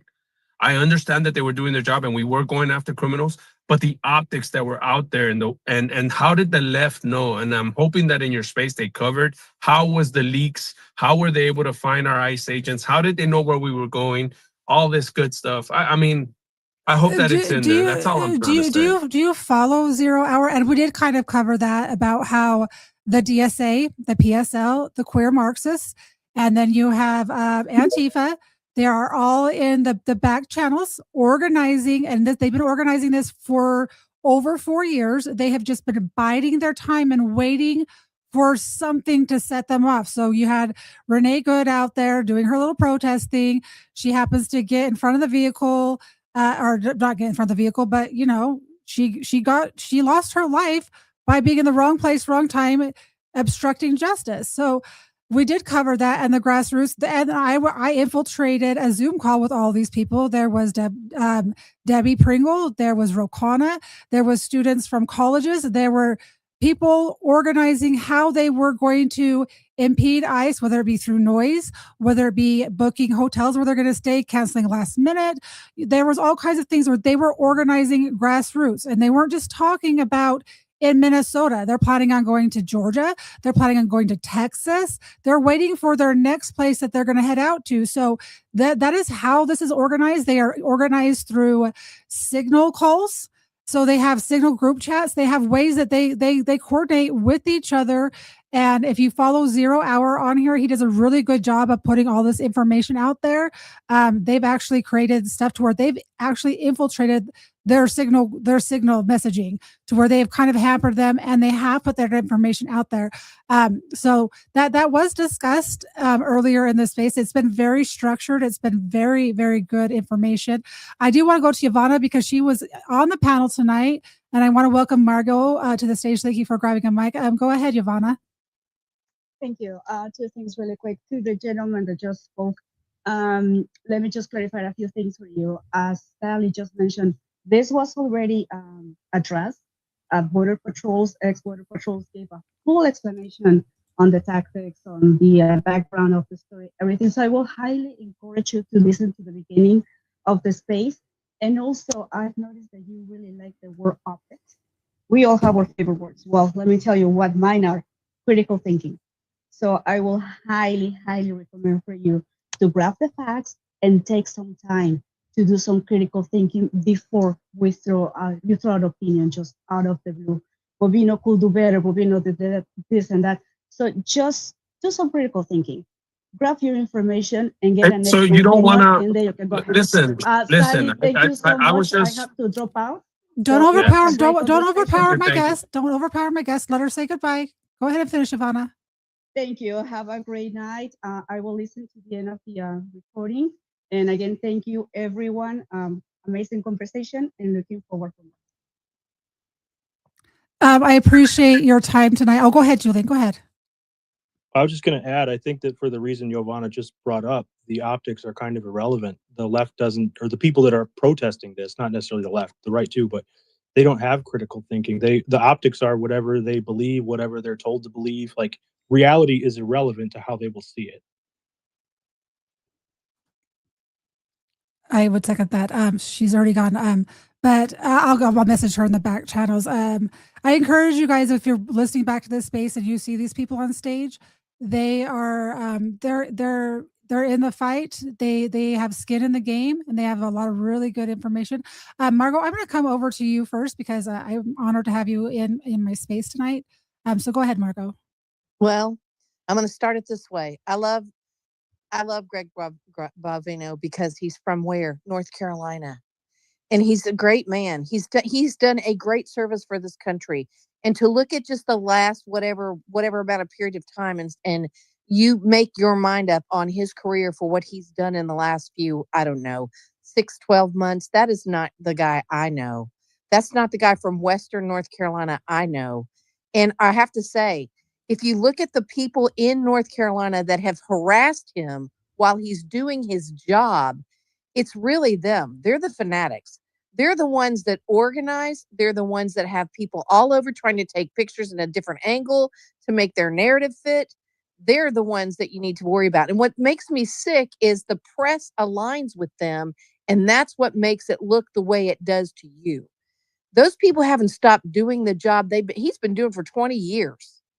He's a good man, and I will stand with him, and I will stand with Homan any day. But don't be touching my North Carolina people, especially a Western North Carolina person who came home, took time off his job, and helped us up here when we were in the middle of a mess, a hurricane we never saw coming. So, yeah. You just gave me goosebumps, Margot, and that is the point of the space was about Bovino effect and the job that he did and how he motivated his people to keep doing what they're doing despite them being doxxed, besides them calling their homes, swatting them, and making it dangerous for them to continue their jobs. They didn't flee, they didn't quit, they continued to do their job. And I didn't realize that he was on personal leave, and we're trying to figure out how to send him love to make sure that this man knows that America appreciates him and the hard work that he done, because we need more people like him. I voted for mass deportations, and you can come at me for it. I'm not going to change my position. I have a strained relationship with my daughter for my stance on this. So if I'm willing to risk that, I'm going to risk people not liking me on the internet for it, because we deserve to have the country that was designed for us, and we're letting it slip away, and we need strong men in this country. I'm going to go to Remy, and if you're requesting, I'm not bringing anyone up because I am winding down, because I wanted to make it to where people can listen to this and digest it. So I don't want to have a forever space like I normally do. So I'm going to go to Remy, and then I'm going to go to JG2, and we'll go to Blue Ninja. And Margot, thank you for your words. I guess I didn't realize he was from North Carolina, and it just shows his character, the fact that he is. So go ahead. And if you want to, Sally, or anyone on this panel, he reads his X feed every day. He is active on social media. All you have to do is say thank you. He would really appreciate that. He's a really down home, good person. Well, that's good to know, guys. So now you have some call to action that you can do, that when we conclude this space, I want you to go over to his feed, and I want you to tell him thank you for the work that he's done. Because I know that when someone says thank you to me for something even insignificant, it makes me feel better, and he did something significant. Go ahead, Remy. Then we'll go to J2. Margot, hop in at any time if you would like. Thanks again, Shelley. Bovino, and I missed the first 2 or 3 hours. I apologize. I'm a Border Patrol agent, ex-Border Patrol agent. I retired. And the whole time I was in, for pretty much the whole 20 years, except for when Trump was in, the first time, the morale in the Border Patrol was so low. It was horrible. It was a bad place to work. You didn't know what were going to see. Your leadership always, told you couldn't arrest anybody. And it was just the worst, absolutely the worst. The news is against you. Your community is against you. You got all these NGOs against you. we're supposed to keep people out, but these NGOs and Biden just kept flooding them in. It was horrible, a horrible place to work. But Bovino, man, he made my pride come back, even though I'm retired now. I looked at that man, I was like, God, I wish I was working under him. Things would have been a lot better. I think he's going to be okay. Trump likes people like that. And he's going to probably land somewhere that where he can do the best and the most for us. So that's all I wanted to say. If you have any other questions about Border Patrol or anything like that, I can also answer. I did time. I appreciate that. No, I appreciate you coming up and having your perspective. I did a lot of anti-trafficking, counter-trafficking spaces, and I was in many spaces with Border Patrol agents that were completely demoralized. Some had retired, like we had JJ Carroll who had retired, and several others that retired under I Biden. worked with JJ in San Diego. Oh, okay.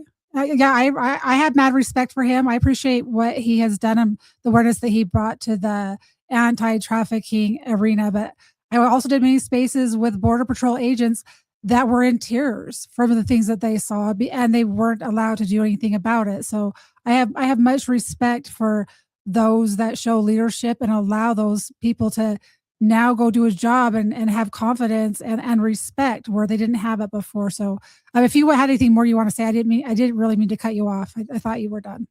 No, I would just like to respond to Rigo. I know he's got a lot of passion, and I could tell his heart's in the right place.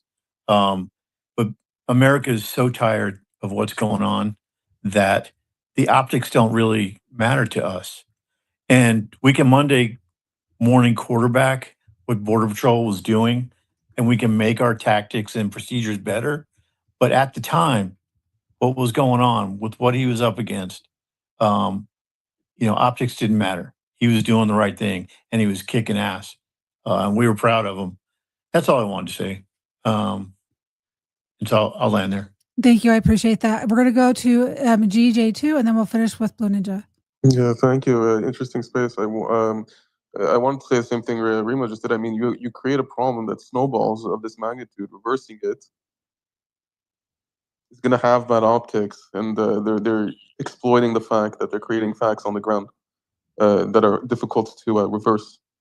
The other side is I'm saying that that they're difficult to reverse, so that they could create these optics. It's terrible because it needs to be reversed. Well, being afraid of these optics and what this looks like is what's gotten us to this position. Agree. To this Yeah, point totally. in life and in our country. So optics be damned from now until, Trump is out of office, full steam ahead, deport everyone.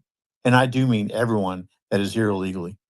Yeah, I agree. The one question I wanted to raise though about the point of the future of immigration, because I came late in the space, I was just looking at the title, and one thing I was thinking, besides I think, and I just to confirm, I have immediate family, like my siblings are American, but I'm Canadian myself, but we have the same issue in Canada, and we have to change the notion of birthright citizenship altogether, and also the time I think between residency and citizenship. So let the permanent residents who come here properly fund just be taxed and fund their application for citizenship. And then I was just thinking wouldn't it be great if they could pay a special tax that over time, let's say 10, 15, 20 years or something, they pay up, and then when it comes time for them to apply, they could refuse and just collect the money back, and then just say, no, I actually don't want to be a citizen. I'm okay with my own nationality, be a PR in America, and that's it. Just to have that incentive so that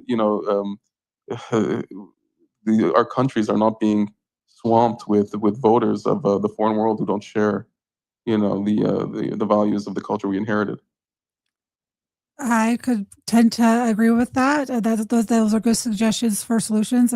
I do know here in the United States that birthright citizenship is supposed to be ruled on here pretty soon, from what I understand, or not soon.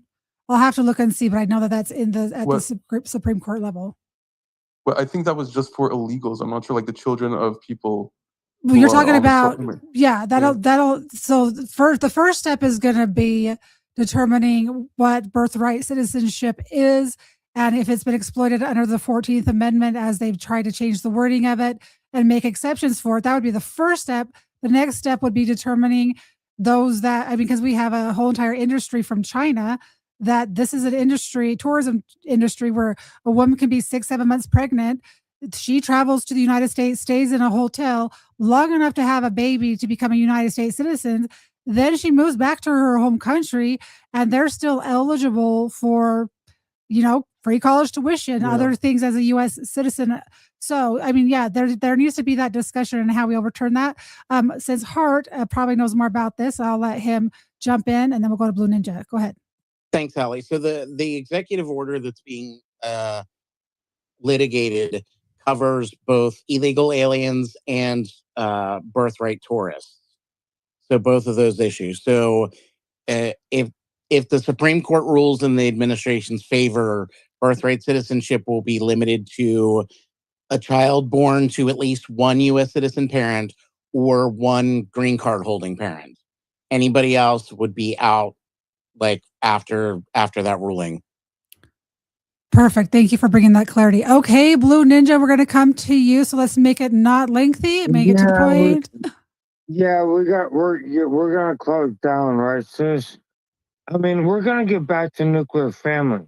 In order to get back to nuclear family, we have to get rid of a lot of the immigration and whatnot. There's a lot of illegal aliens going on. There's a lot of this and that. We gotta get our states back.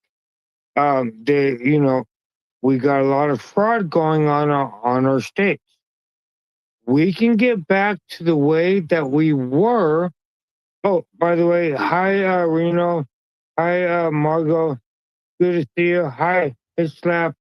Good to see you, friends. But yeah, no, we're going to get back to nuclear family. I mean, it's just, we got a lot of immigration. We got a lot of things going on. But once we rule out immigration, we do this and that. Then we can go to the nuclear family. Then we can go to voting. The immigration is an infiltration. Immigration, illegal aliens, they turn around, they brought in, oh, well, we're going to have illegal aliens, we're going to have immigration. Well, that's infiltration. Oh, that's infiltration on our counties. That's infiltration on our family. So we just gotta, these guys that are protecting these people, like the Democrats and the sanctuary cities, we just gotta get them out.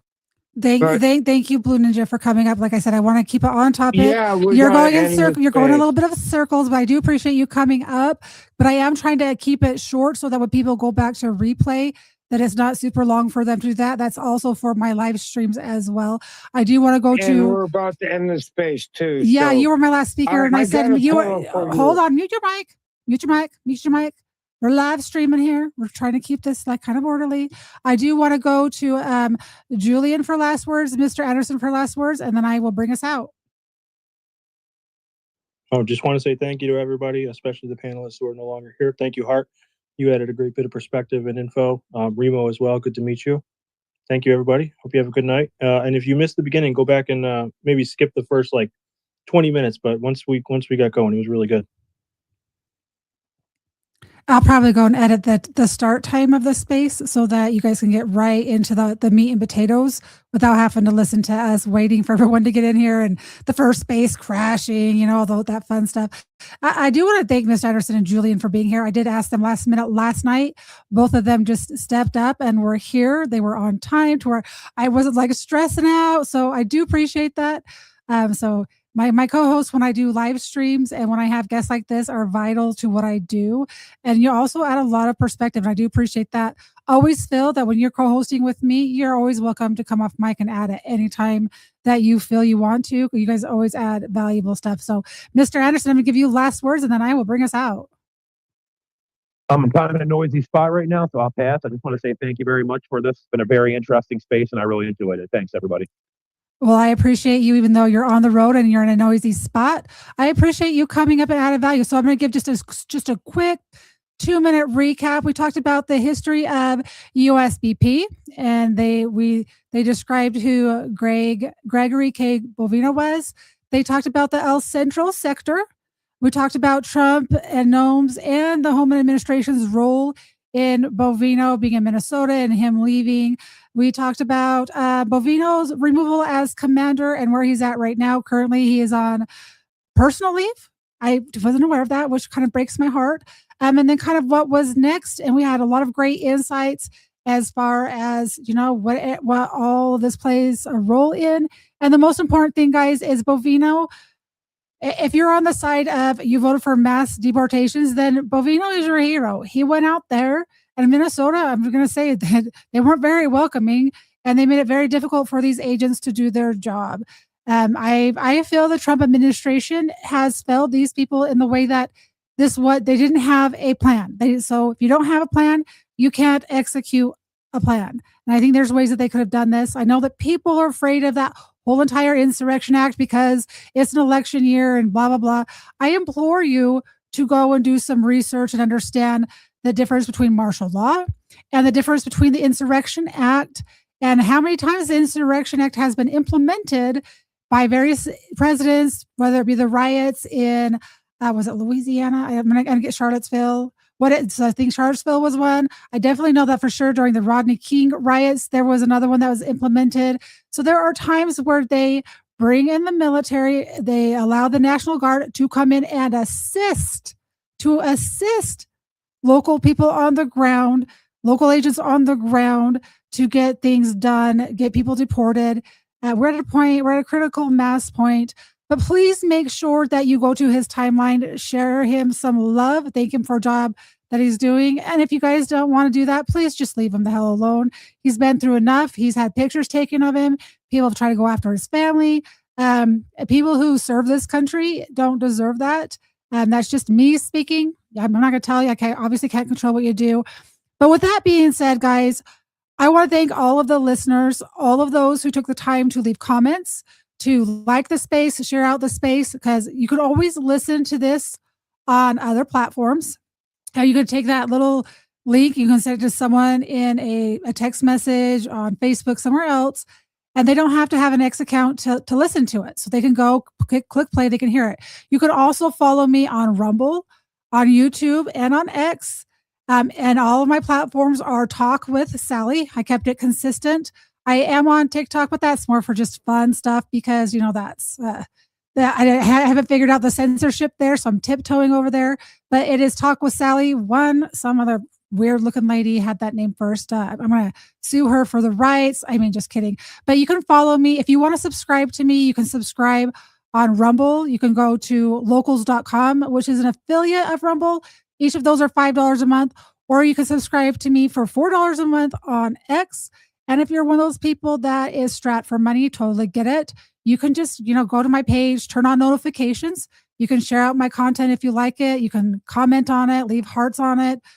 So all that stuff helps boost things so that the information gets out to those that need it. And I much, much appreciate, I'm not going to name names because it'll take me forever because I see many familiar people down below. Make sure you're following, especially my co-hosts, turn on notifications. Hart does a lot. He knows the legalities and the bills and whatnot where it comes to the immigration and the border policies. Me and him might not always agree on everything, but me and him agree on more things than we don't. And his perspective is very, very, very valuable. So with that being said, guys, I wish you all hope you have a great rest of your Monday night. Thanks for taking the time to be here because there's many places that you could be and you chose to be here. Oh, one last thing. One last thing, guys. There's only two things in this life we can't control. It's our attitude and our effort. Everything else is beyond our control. So work hard, have a good attitude, have a fighting attitude, fight for this country, fight for your neighbors, fight for your community. Know what bills are being passed that are going to save this country locally, like we had Prop 4 here in Utah. You have to go sign those bills in person. Do what you can at the local level because local is how we're going to make a national impact. And I firmly believe that. I don't have a say in the federal, but I can sure fight to get people out of office in my local area. And with that, guys, being said, Where we go one, we go all, right? yeah, no, we're not doing the Where Cuber. No, sorry. I'm closing my space. I appreciate you. I love you, but I should have muted the whole room. I just thought, we had this little respect thing going on. I thought we had this mutual thing. Anyway, guys, No, I understand. I thought Where I we go removed. Did I one, not? Did I not remove you? Oh, I thought I removed you from the speaker. See, there was twice after being scalded that you came off mute again after I muted you, which means you don't respect me. So when I have serious spaces, I might have to decide whether I bring you up because you guys missed the Sally spaces where there are 2 minutes of speaking, no talking in circles. You get the little bell, which means it's time to wrap it up. And then I give you a second one, and that means I'm probably going to mute you or boot you. I don't know, but I want structured spaces again with topics that matter to us. And you guys can help me determine what those are. But I know I'm a tyrant. Get used to it. It's how I run my spaces. It's how I like them done, because I value what every single speaker has to say. And I value the listeners down below. And I want them to be able to understand a coherent, educated conversation. So with that, guys, this is Talk with Sally, signing out. Before we go, let's stay connected. Follow and subscribe.